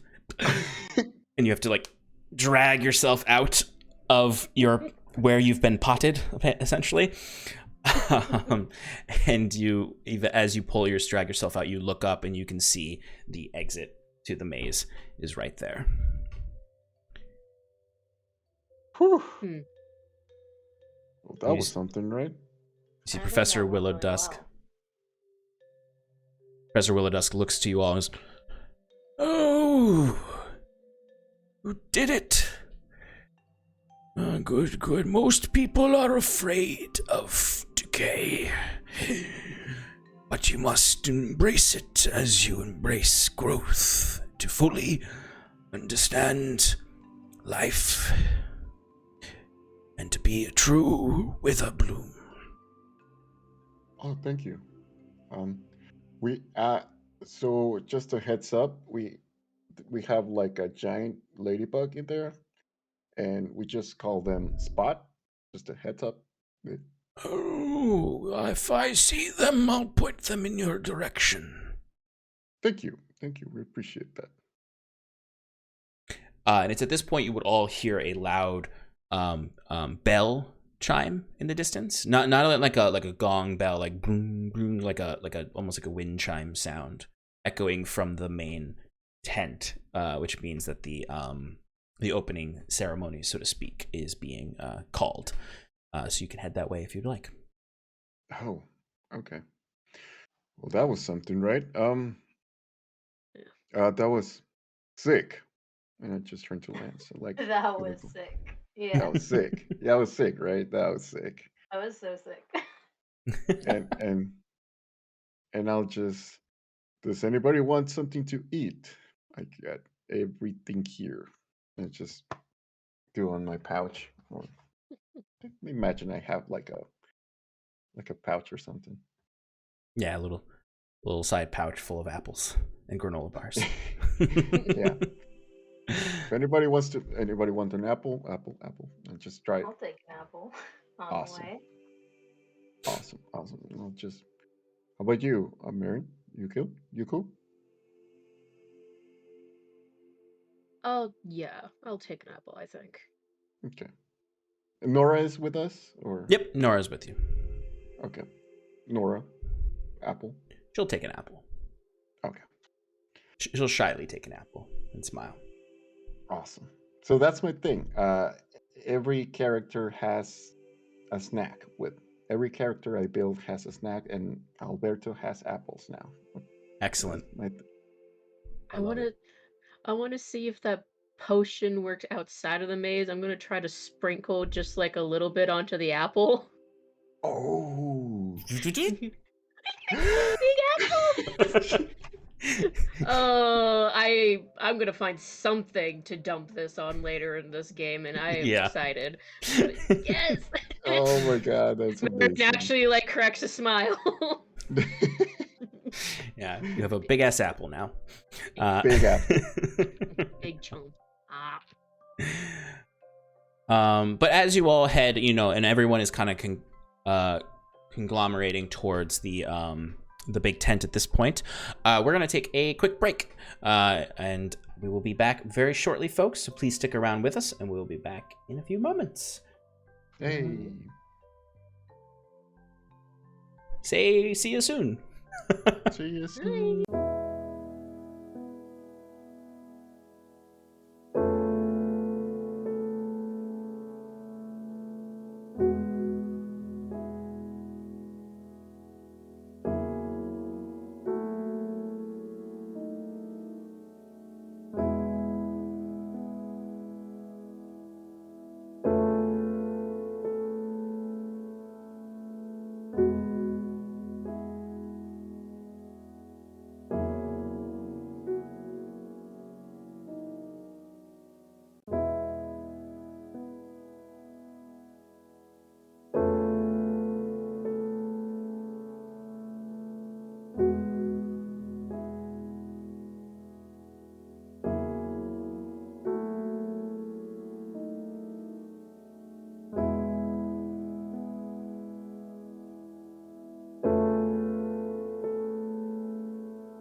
Welcome back, everybody, to the Arcane Quandaries of Strixhaven. Sorry about the extended break. Just had to fix a few camera things that happened. But our heroes are now heading over to the main tent for the opening ceremonies of the evening, or for the kind of keynote speech, so to speak, for the oracle of the school, or as you might consider it, the headmaster, you might call it in another setting. All right.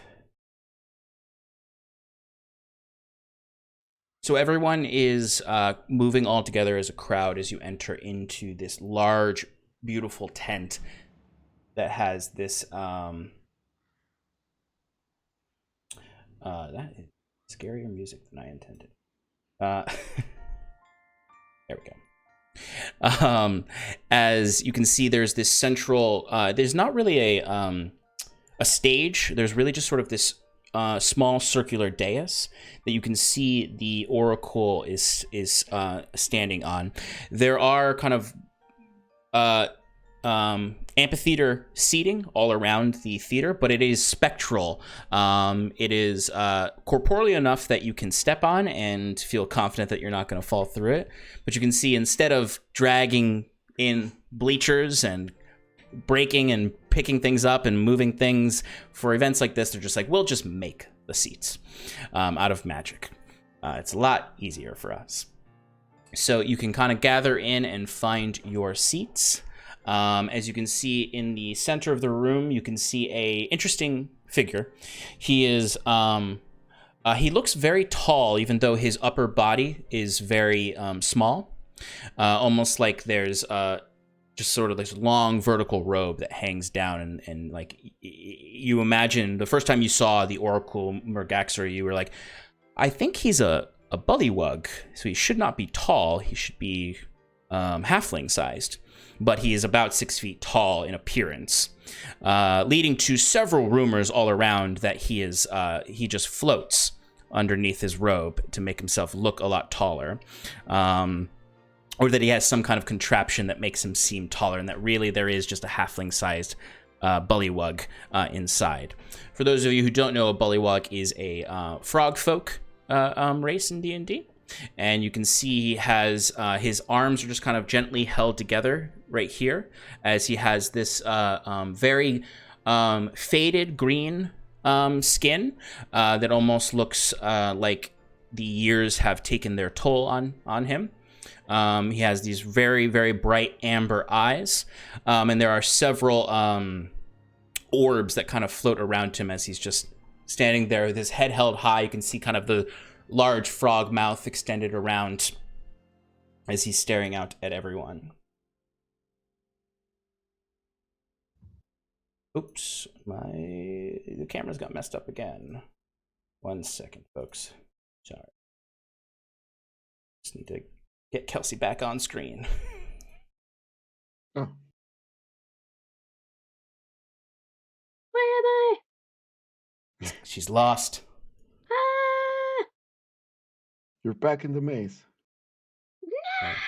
This has all just been Marine's dream. Oh, God.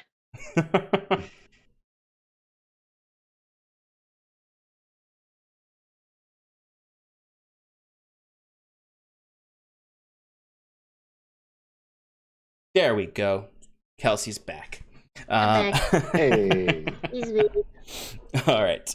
But it looks as though Oracle Murgaxer is about to start his sort of opening speech to open the entire event. And you would notice that as he talks, or as he starts to talk, his mouth does not move. It's not that you hear voices in your head, it's just that it seems to be magically projected where his mouth does not actually open. Oh. Cool. Welcome, students, to a new year here at Strixhaven. It has been a challenging time. But we must remember the 5 who sacrificed everything so we can pursue these arts. I challenge you to take this year as a new beginning. Seek out knowledge. Create beautiful things. Solve the quandaries that face us. Understand where you belong in the order of things. And together we will triumph.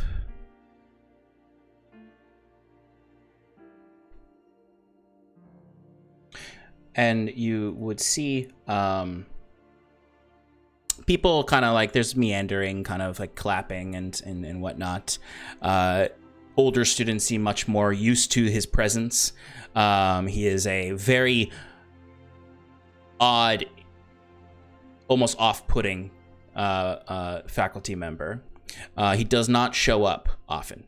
He's usually far off dealing with other issues or making sure other things are well tended to. Usually it's one of the deans of the schools that gives the speech opening up the events. But this is a special year that you would have met Morgaxor. But he very quickly sort of holds his arms out to bring up the next speaker. Could I get perception checks from everyone? Get down, Mr. President.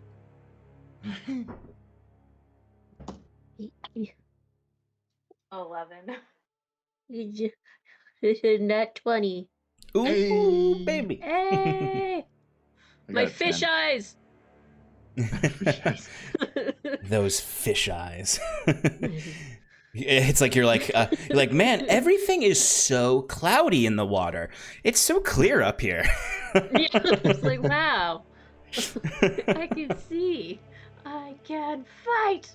I got a 10. 10, 11, and nat 20. What's the total for that nat 20? 25. Okay. So, Alberto and Lance are probably too swept up in the strangeness of the Oracle. But for you, Marine, you notice a few things. One, you would notice there is a strange, suspicious entity, I'll say, that is towards the front of the crowd near the stage. You see someone who is, there's all manner of folk here. Strixhaven is a very diverse school, but this person is standing out because they are not staring at Morgaxor as he's talking. They're staring up above him towards the ceiling, and they are dressed in a way that's not necessarily like, they're not like all in black and like classically villainous. They're just clearly like concealing themselves a bit, concealing their identity. And it's towards the end of the speech that you notice that they stand up and leave. And you look up to that spot they were looking at, and you see there's just sort of this faint wisp of blue, faint blue cloud above. It's very difficult to see. You only saw it because of that nat 20. You would have just noticed him, but here you're with that nat 20. You notice there's something in the peak of the kind of carnival tent. That's concerning. Was it there the whole time that he was staring at it, or only when they left? When they left, it seemed to almost like appear. But while you're thinking about that, there would be a faculty member who would come up to replace Merlgaxar, who actually doesn't like walk away. He just like 100. He just blinks away and vanishes with a small flash of light. As you would see, Professor Shale Talonrook would come up. She is a Shaylee Talonbrook, the Dean of Radiance of the Silver Quill College. As she smiles, and she is dressed in this very probably it looks a well-tailored suit that she's wearing with a bow tie that is silver, with this baby blue suit that she's wearing with these boots and a high-waisted suit pants and a really flowy almost pirate-like top underneath the suit with the bow tie. She has her hair held back in a I'm sorry, not her hair, her feathers are held back, kind of collectively held back, like almost like she uses product on her feathers to push them all back to smooth out her look a little bit more. But you caught on, she is an owlin. As she looks around, she just says, "Thank you to our esteemed Oracle leading the school. We are going to kick off the first event of today with the poetry contest. The winners from outside will be performing." And as she says that, you can physically hear a lot of people start walking out to go to the other events.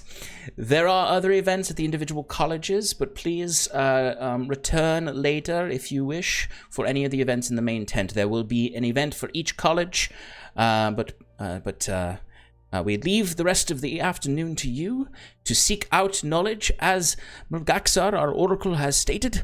But please give your attention to each college in your decisions. We wish you all good tidings and enjoy the weekend, everybody. As she'll say, the next event will start in a half hour in here, and then people start to peel out and go about the festival again. I'm gonna kind of elbow Lance and just kind of like point up at it. It's like, do you see that? Do I see it?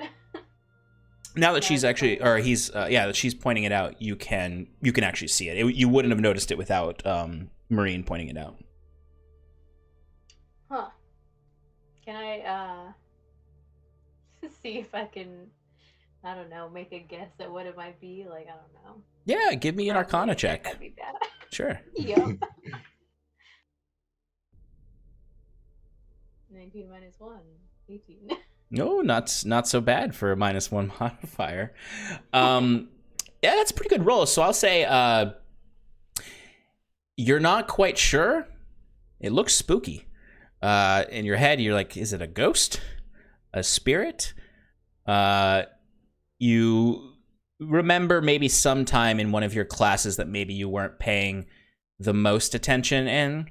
You kind of came out of where you were dozing in class as someone was talking about the ways that necromantic energy sometimes takes the form of mists.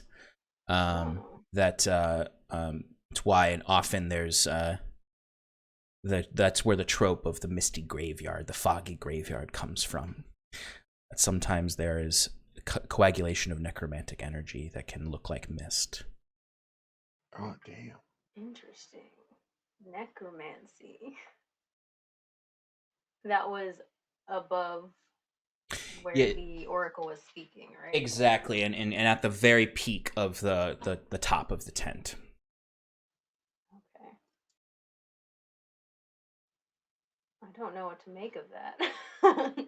It was necromantic energy that showed up kind of misty. Yeah. I just came back to that. Yeah, that was my recap for you. Yeah, so basically, I said that Lance remembered waking up in the middle of class once from dozing and heard a teacher talking about the way that necromantic magic sometimes can manifest in mists or fogs, which is where the trope of the foggy graveyard comes from. That's weird. That's kind of high for a graveyard. Well, she just ignores that and kind of goes about like, I saw someone in a cloak that was staring up at it the whole time. They left before. Think we should go find them and figure out about that? Should we tell someone? Alberto's just gonna say, "What are you two looking at?" Look at that. Oh, and I get my spectacles out and just okay. Oh, I see. Yeah, like How high up is that? The top of the tent? It's pretty high. It's probably like at least it's over 100 feet high. Oh damn. okay. Maybe we should try to say something to somebody. Yeah, at this point, everyone's kind of peeling out, and you can see some of the Silver Quill students are coming in to magically build a stage for the poetry contest. Any I'll just look. professors still? I would say that Shaylee Tallenrook is still there. She's sort of overseeing the construction of the stage. You watch actually as a group of Prismari students come in, or sorry, not Prismari, Witherbloom students come in, and there seems to be a dispute happening where some of these Witherbloom students are like, well, we had the 3:30 time slot. As you can see, there's this druid who has a giant toad by him that is like on like a dog leash. It's like a little pet toad or a big pet toad. And they clearly have this seems to be like a hybrid of Prismari and Witherbloom, as they seem to have some other like circus style tools, like perhaps this toad does tricks. And there is an argument happening that you can go up and interrupt if you would like. I would love to see that, actually. And I just say, do we say something about that? Yeah. I guess we could point it out. Okay. Like, hey, look, that's what we've been doing so far. Yeah. I feel like Marine is just, because she has negative charisma, she's just going to immediately like walk in between the people that are arguing with each other just to go straight to like the professor. Hey, we've got this stage from 3:30 to 4:30. This toad cannot perform at any other hour. We've got them primed for it. Let's calm down. Let's bring the energy back down.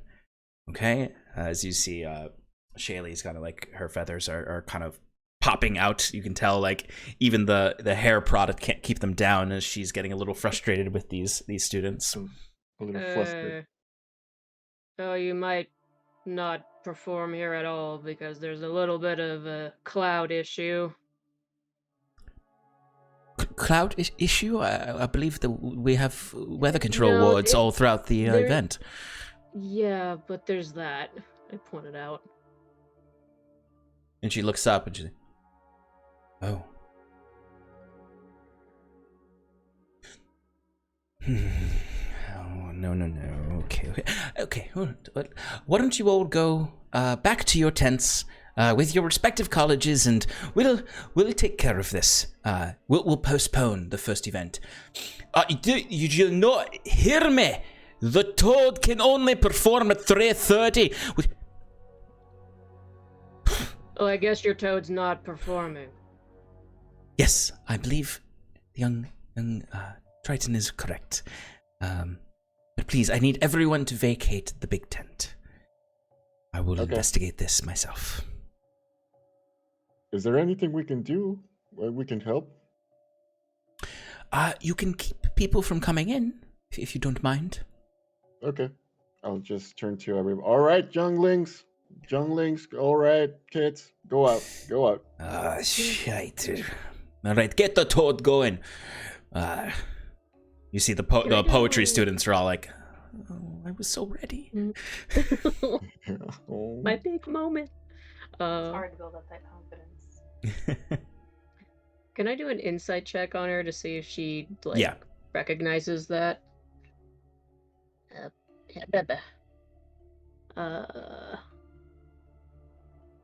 13. 13. Okay.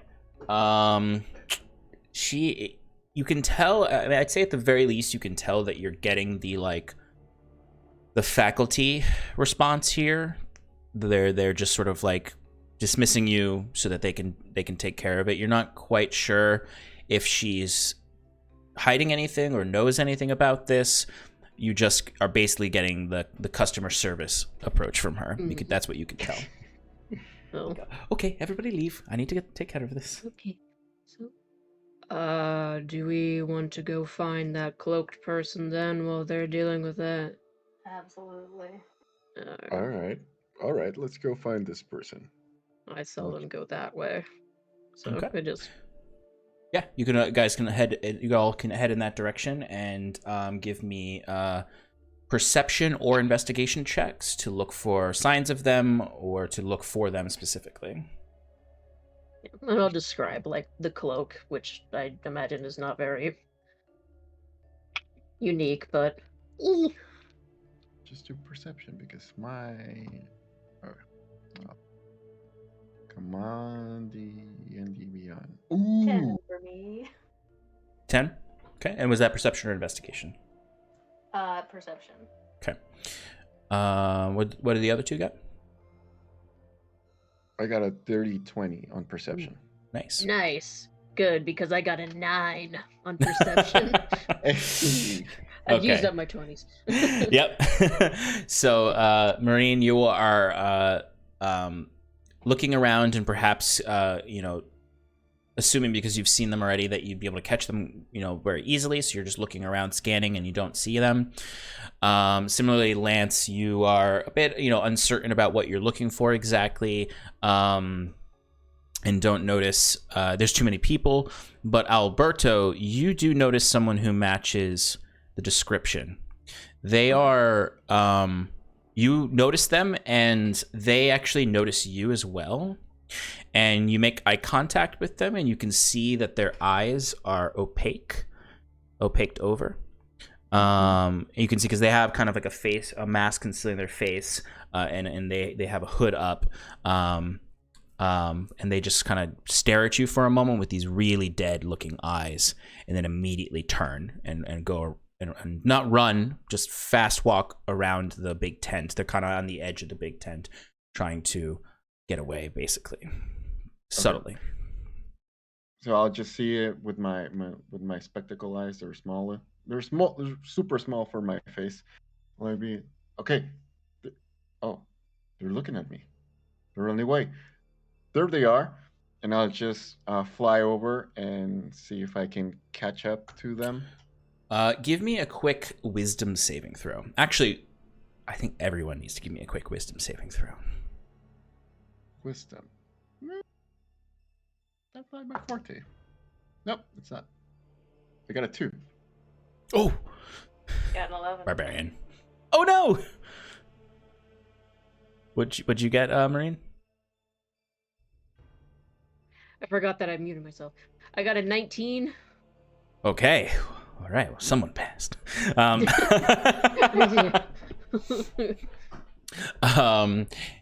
So, Alberto, as you start to fly towards them, you suddenly feel kind of your whole body get cold.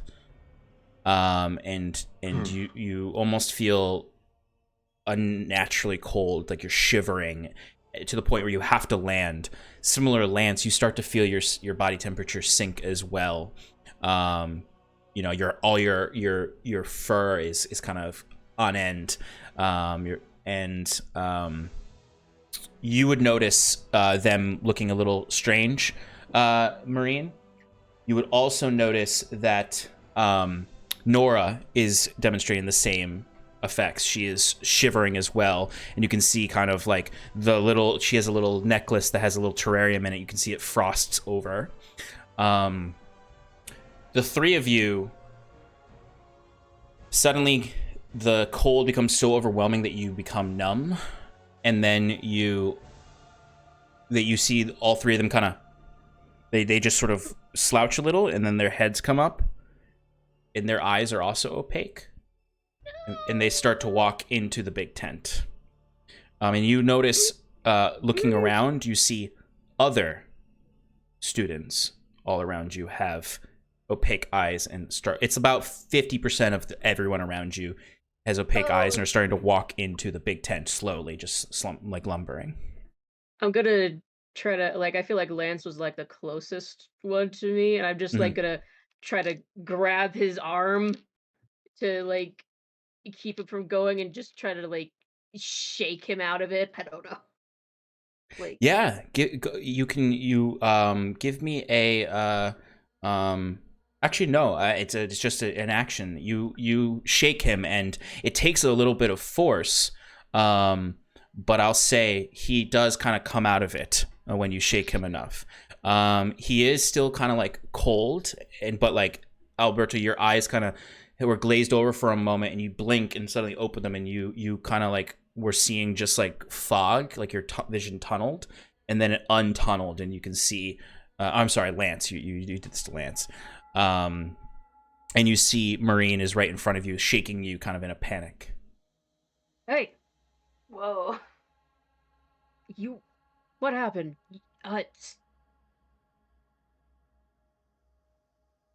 Tunnel vision. Everyone's go. We need to. You go shake Alberto. I'll go get Nora. Yep. Shake Alberto. Yeah, so Alberto, the same thing happens. You kind of were tunneled over into that fog, and then Lance shakes you out of it. Oh, what the fog was that? If there's anyone else nearby, I just shake random. Yeah, you see like a lot of people are doing that. You start to hear people panicking, and they are grabbing their friends and shaking them. Some people, it seems like it's harder to wake them from it, where some people got hit pretty hard with it, where like people are literally like pulling their arms to stop them from walking in and kind of trying to drag them away, but they're just sort of lumbering, and the only energy they're really exerting besides walking is to break free from people's grasps. Do they look like they're going to a tent inside? Yeah, they're going back into, basically they're all going back into the central tent where you saw that mist. Oh. I'll shake Nora off. Good. I'm sorry, say that again. I'm gonna shake Nora a little bit. Nora it seems it's incredibly difficult to get Nora out of it. She's just walking, and as you shake her, she just doesn't say anything. Her eyes are picked over and is just trying to walk as best she can. You can hold her, you can restrain her, but she is walking with the rest of the folks who are unable to be shaken out of this. Okay. So I'll just say, I don't know what to do. Should we go after that person? Don't let her go with her. Pick her up if you have to, but yes, we should go after that person. Okay. Carry her. I'll carry Nora, and I'm gonna go through to the direction I saw this person, the hooded figure person. Okay. Yeah, I doubt that Nora will be able to break free, but if you want to give an athletics check to restrain her. Athletics, it's +6. Ooh, 11. She got a 2. So Hey. you see, she is like, she's definitely like pushing against you to try to pull herself free. But go ahead and give me perception checks to try to chase after this person. I'm not gonna use that dice. Oh. Natural one. Oh no! I got a 10. I got a 19. Okay, thank God. Thank God for Alberto's. Oh, Dad! That's the only thing I'm good at, apparently. Perception. It's those little spectacles. There's something else. Yeah, the spectacles of power.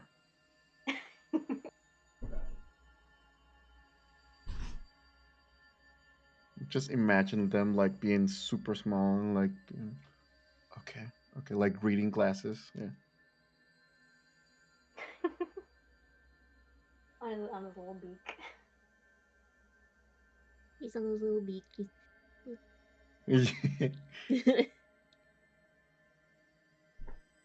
Okay, so you, Alberto, what did you get? 19.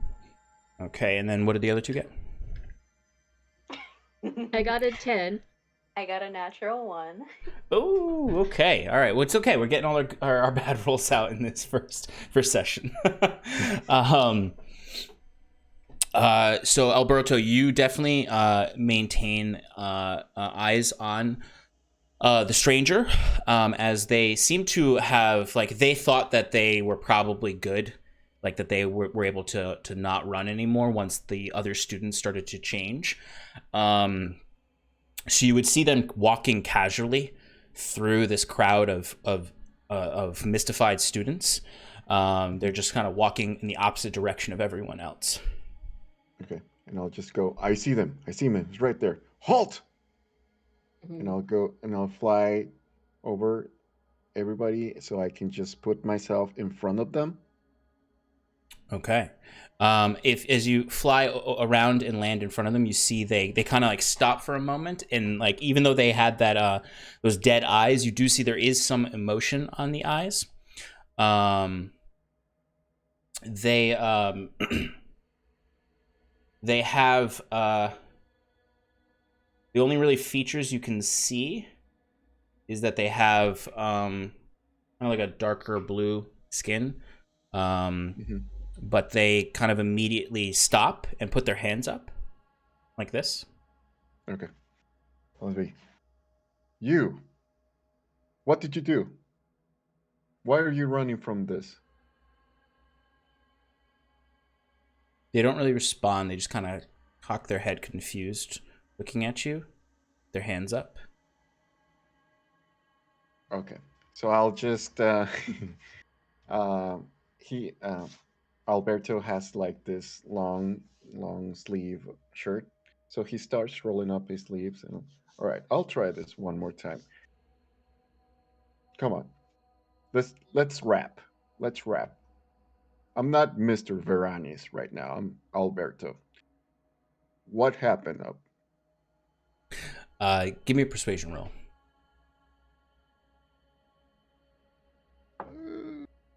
The hell is this? A natural 20? Oh no, that's a 2. Persuasion, yes, 2. You can kind of see, like, even through the mask, you can see they're kind of smirk at what you just said. And you hear a distorted voice in your head from them. They don't seem to speak with their own voice.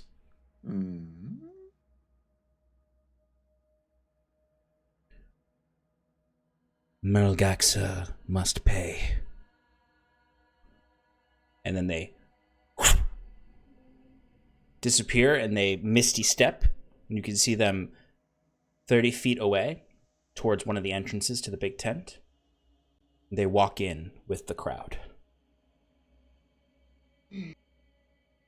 I was talking to you. Where? Don't you dare. No. Okay. And I'll just try to follow them and I'll signal to everybody over there. You're running. Okay. So when you all follow Alberto to chase them, you enter into the big tent now, and you can see the mist is everywhere. The entire tent is covered in fog now. And you can see in the center there is this spectral form there that looks like a humanoid, but with no real discernible features other than just sort of these two big eyes that shine bright against sort of this like aquamarine colored spectral form staring down at everyone. All of these people moving forward, stuck in this trance, all staring up at the creature. As you see this person in the subtle clothing is just walking towards this entity. Do we see any of the professors here, or is it just mostly students, or are they in trance too? You see the professor from before is there, but she's in the trance as well at this point.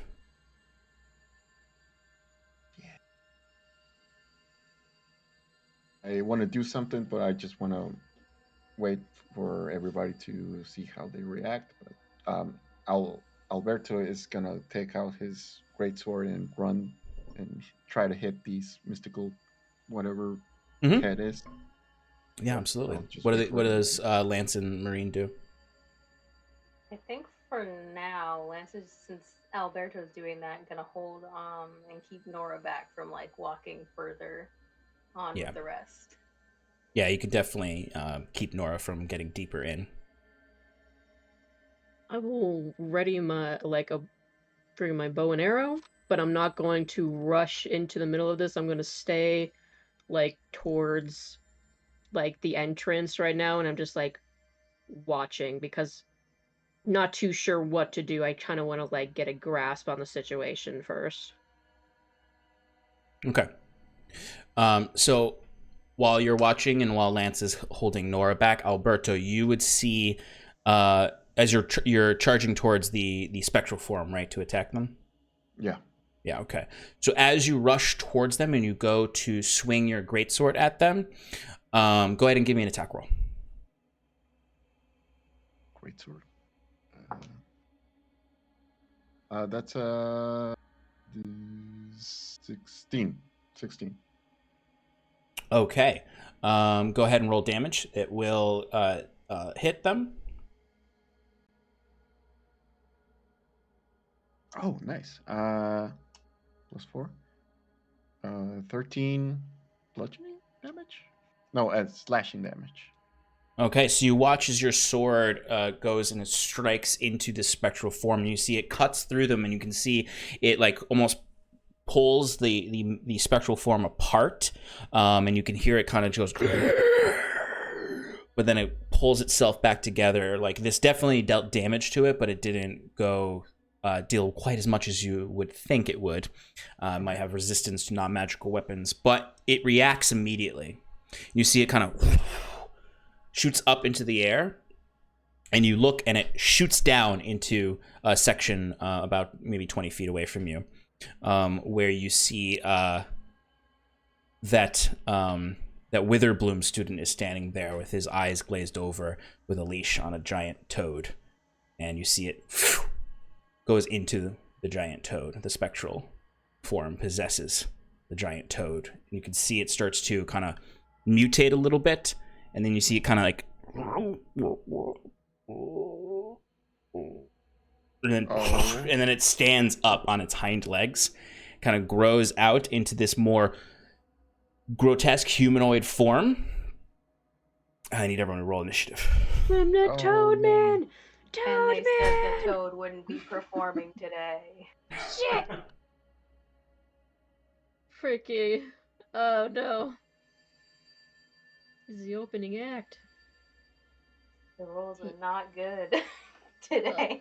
Oh no. Okay. Alright, so what's my initiative? +2.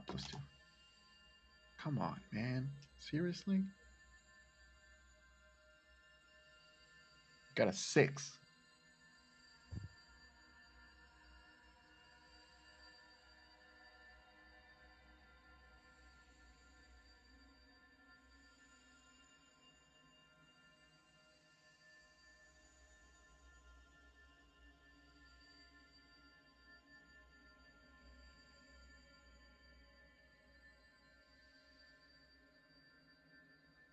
All right, so I just grabbed some minis to represent y'all for now.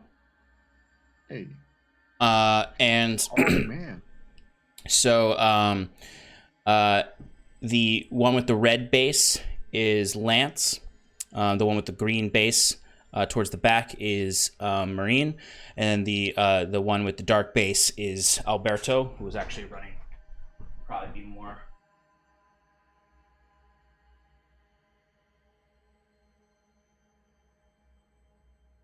So cool. That's so sick. What the fuck? Yeah. I'm so mad because my fog machine's not working right now. Oh no! Oh no! Okay. Oh, I also remember I need to transition so that the audience can see. Nice.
Can you hear me now? Can you hear us now, folks? I forgot to transition the scene, so they should be able to hear us now. Maybe not. Hold on. Let me. Folks, Yeah, oh, there we go. Okay, cool. All right. All right, folks. Thank you. Okay. All right, so Marine has cast Hunter's Mark on the mutated toad, giant toad, and is now attacking it with her longbow. Yeah, as I also send off my swarm of piranhas towards them. I got a lot. 25 to hit? Yes, that'll hit for sure. Yeah. Dang. So, okay. I'm gonna get I think it's a D8 for longbow. Yes, D8. And then believe it is D6 for Hunter's Mark. Yep. And then it's another D6 for the Swarm, because I'm going to have my Swarm deal another 1d6 piercing damage. So, let me just get that. And then after this hit, I'm also going to make that one my favored foe, so that I'll get even more damage bonus afterwards. Oh, that's good, except for that one. So that's 16 piercing damage. Oof, okay. 16 piercing. All right, so you watch as the arrow flies and strikes true, and kind of with your arrow, I imagine it's sort of like the swarm of piranhas fly behind it. So the arrow hits into the toad, and you hear it kind of, and then just a bunch of piranhas just bite onto it and are just kind of wiggling on it right now, dealing that piercing damage. Yeah. Excellent, I love it. And I'm gonna stay right there, so I will not be moving. Excellent. All right. That is Marine's turn. It is now the Toad's turn. It is going to, let's see, how close is it? It needs to get a little closer. It's going to step closer to Alberto. Oh.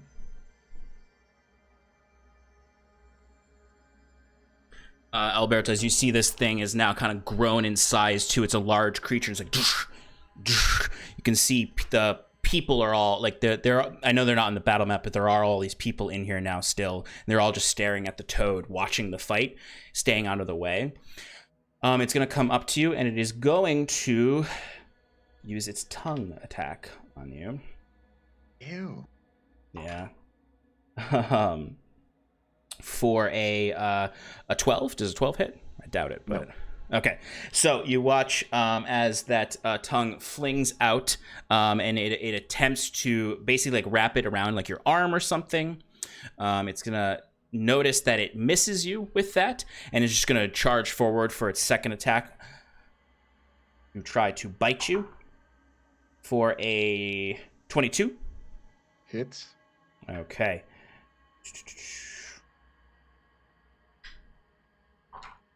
Okay, so you're going to take 11 points of piercing damage, and it currently has you grappled, as you have this big frog mouth that is bitten down onto your arm, I'll say, and it's just an athletics check to try to break out of it on your turn if you want to. All right, that is the toad's turn, though, as it kind of rushes forward and attacks Alberto. It is now Lance's turn, and then Alberto's on deck. About how far am I from the toad?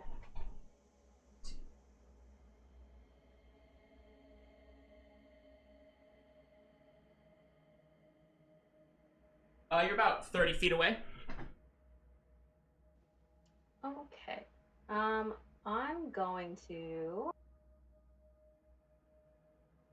Lance has a crossbow, a light crossbow he can use, so I'm going to attack with that first. Okay, go for it.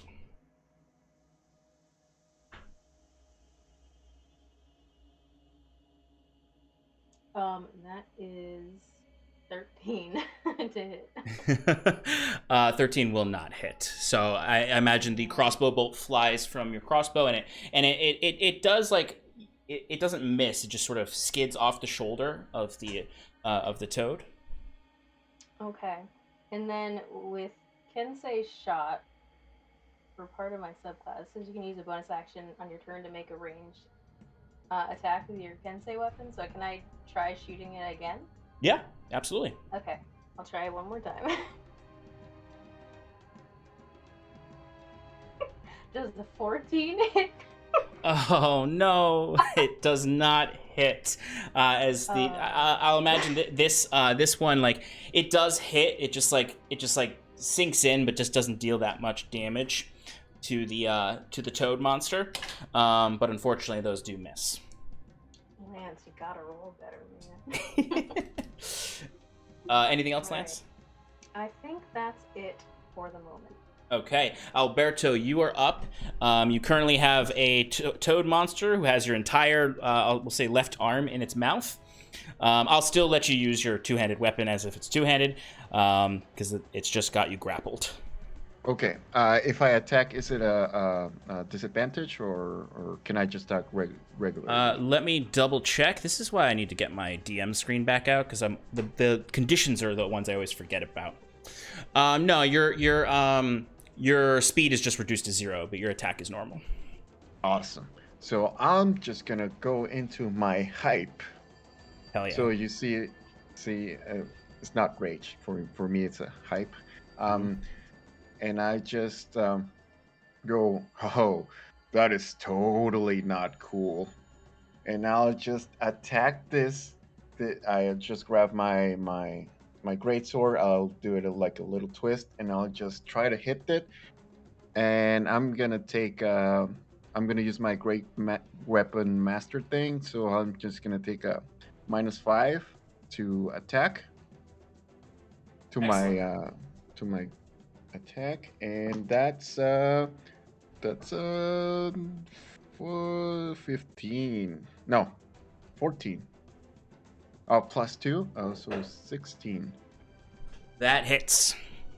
Awesome. So that's a +10, but before I get a roll, oh hell yeah. 2, 3,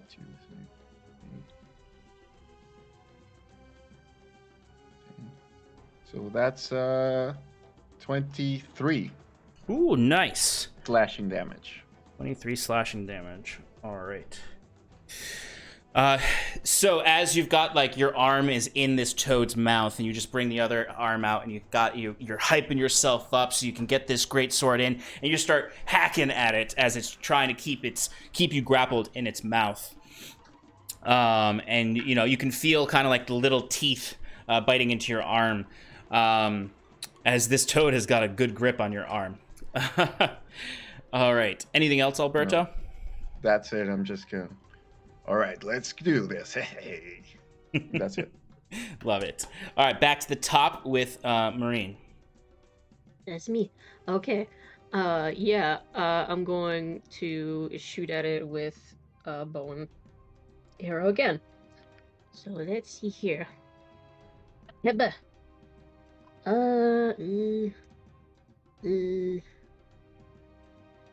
14. That does not hit, unfortunately. I miss. Miss. I miss. Okay, that's... let's see, I don't have... Nope, I don't have anything else that I can, do, so... Shit, Shit. That's... Okay, alright.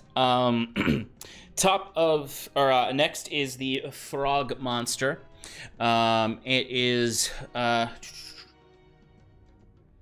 going to, since it still has Alberto grappled, it is going to use it's going to attempt to swallow Alberto into its mouth. No! So it makes a bite attack against a medium or small creature, is grappling. If it hits, the creature is swallowed and the grapple ends. You will then be blind and restrained. You'll have total cover against attacks if it happens, but you'll start taking necrotic damage. No. It's a 24 to hit. Yep. So you all watch as Alberto is slashing into this thing. You see it kind of like releases his arm for a moment, but kind of extends its jaw out and just pulls him back and swallows him. So you are kind of like in and out, kind of in there. You are going to take some necrotic damage from this. You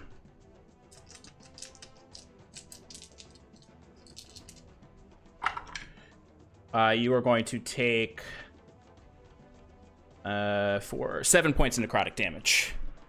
Okay, so I take half that. Mm-hmm. And it's 4 or 3? 3. We'll say 3. 3. Okay. Okay. So currently you are swallowed. All right. Lance, you are up. Alright. Now, since the crossbow didn't work, I'm just gonna run at it and ram it. My horns. Hey.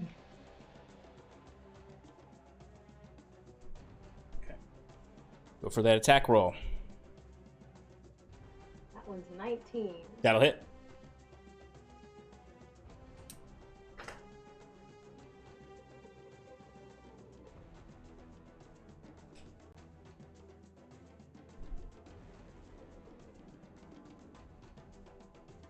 Okay, so 6 damage. And then I'm gonna use a key point to flurry of blows, I think. Hell yeah, flurry of blows. Oh yeah. Love flurry of blows.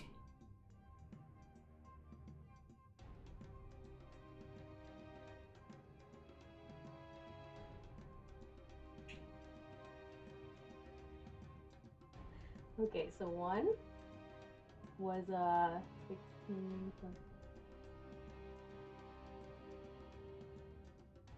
5. Okay. 21. That'll hit. And the other one was a natural 20. Hell yeah. All right, so the way we do natural 20s on Paradice, or in my games at least, is we, instead of rolling the dice twice, or rolling it once and doubling it, we just do the maximum damage for the first dice. So whatever die it is, you just get that much damage, and then you roll again to add to that damage. Okay. So what weapon did you use for that? It was a flurry of blows, so it was just an unarmed, I think. Unarmed strike? Okay. So what's the damage dice for unarmed strike? For monks, I think it's D4? D4, okay. So you deal 4 damage plus the modifier, and then roll a D4 again to add to that. 3. And then the modifier is also 3. Okay, nice. So 10 damage for that critical strike. Hell yeah. And then you have the other one to do damage for. Okay. That one, 6 damage. 6 damage. Okay. That is 22 damage total. Hell yeah.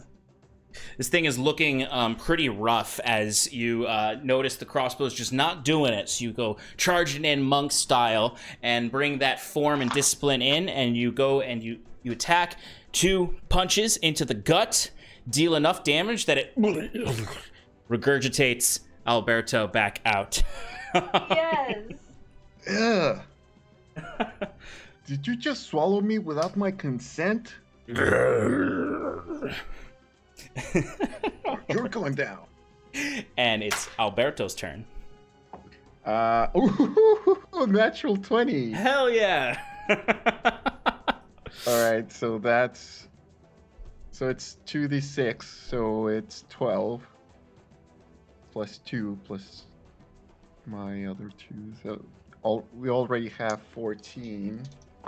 Nice. Plus 14 plus 7. So that's 21. 21 total? Yeah.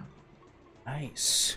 Oh, but I got the proficiency, so that's 2 more. So that's 9, so 23. 23. Hell yeah, you guys are crushing this thing. All right, it's still alive though, but you bring it in, and just as that flurry of blows got you out of there, you then turn back around, still covered in the slime of the toad. You bring up your sword and slice up on it, and it just reels back. And it's looking like it's struggling to move at this point. It's very close to death, and it is... Anything else, Alberto? No, that's it. I just got my bear tattoo. Nice. Marine, you're up. Yeah, we're gonna try to hit it again. Crossbow. Hit better. That's a 19 to hit. That'll hit. Okay. And got my piranha, my hunter's mark, and my favorite foe, which is Oh boy. a D4. So, oh, I would appreciate it if you stayed in the tray when I rolled you. There you go. So,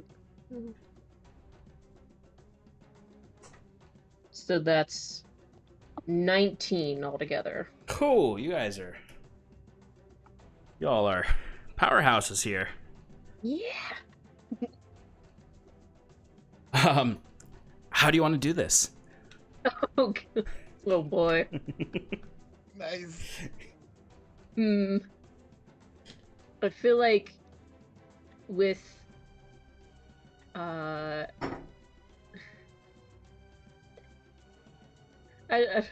I'm sorry, Alberto and Lance, but like I'm just imagining it doing that thing like as a frog of it, like, you know, bubbling up to, like, I don't know, do something, maybe just let out a roar, and then just Marion just pops it like a balloon with the arrow.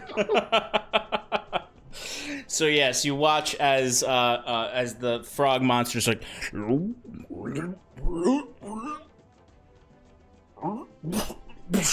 it just explodes out as whatever was on Alberto is now on Lance and Alberto. As the creature kind of falls to its knees and collapses back, as you see that spectral spirit shoots out of it up into the air, into the top of the tent. You can see it's kind of like has two arms, it doesn't have legs, and it's just sort of holding onto nothing as it's just sort of looking down at you all with this very blank but somehow angry face. It's just the eyes are so wide, and you can kind of see the outline of a skull in the spectral form as it's staring down at you all.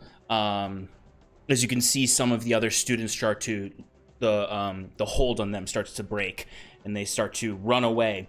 As you can see, Nora's shakes her eyes, and she's free at this point. But I think that's where we're going to end the session for today.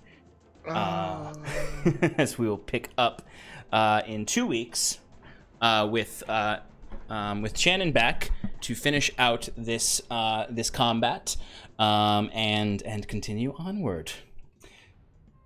All right. All right, folks. Well, thank you for hanging out with us for the first episode of the Arcane Quandaries of Strixhaven, as our heroes have met a bunch of awesome folks from the school and some not so awesome folks who have been skulking around, and the creepy headmaster Oracle. And we will continue the adventure next week, where we will finish out the fight, and there's going to be a little tiny bit of a time jump forward after that, because the way we're playing this is we got 4 episodes and we've got 4 seasons of the year. So this is our fall episode. Next episode is we'll finish out, do a little bit of downtime, get into the winter, and we'll move forward from there. It's an opportunity for you all to make gold with your sunrise yoga class, and also, despite all the terrifying things happening, also take your exams.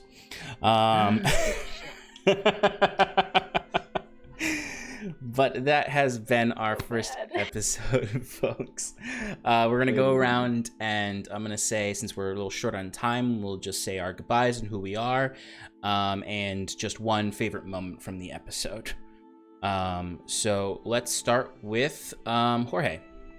Hey, it's me, RoboGoblin, Jorge, or TTRP Gifts, and you can find me at TTRP Gifts on Twitter, and you can catch up on all my stuff. And my favorite thing that happened today is to play with this amazing cast.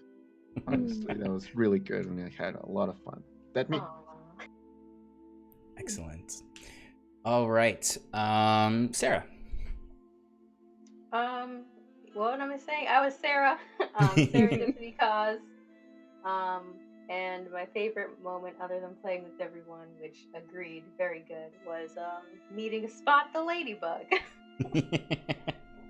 Absolutely. And Kelsey. Hi, I'm Kelsey, also Roguzu on Twitter and YouTube, where I draw a bunch of stuff and tell stories. My favorite moment, oh man, there were so many good moments though. I don't know, I really liked when that headmaster dude like talked, because I was just like, oh god. That was wild. Yeah, I was just like, oh god. Yes, So- I like to use my toys. Thank you, Kelsey. Thank you, Jorge. Thank you, Sarah. I've been Sean. I'm the creative director here at Paradice Productions. I would say my favorite part, along with everyone else, of this is so much fun playing with you all, is I really actually just enjoy not only the dad jokes, but also I love just like the very like actually like Miles is saying in chat right now. Alberto's just like, I fly. Yeah, I fly. Here is a difficult challenge ahead of you. I fly. I'm like, yes, you do. And then also probably this is just a small one, but like I always enjoy seeing people's reactions when I do use the voice mod who are not expecting it. Okay, folks. Not expecting it. So we will be back in 2 weeks on the 15th. Please join us then as we continue this journey, and we'll have Shannon with us again, so it'll be a lot of fun. And we will finish combat and go on and see more interesting stuff at Strixhaven and perhaps solve this mystery of what the hell's going on. We have other programming here at Paradice, so please join us for that. Mondays, we have Advantage in Paradise, our flagship show, which is a long-term D&D campaign that is in its 120-something episode. We're about to do some really cool combat. I've got a piece of terrain drawing over there that's part of that. As you can tell, I love terrain. So if you like terrain, join me in crafting and mini painting. Join me on Thursday nights. It's usually every other Thursday night, but I'm trying to get back to a weekly schedule where I paint minis and craft terrain. I was up really late last night just painting this tent because it's just a lot of purple paint to get the tent area around it, and it's like not that difficult to do. It just took forever. And looks really cool though. Thank you. And then Friday, Shannon and I are in the Scales Above campaign over on Roll for Damage, which we've come back to on there.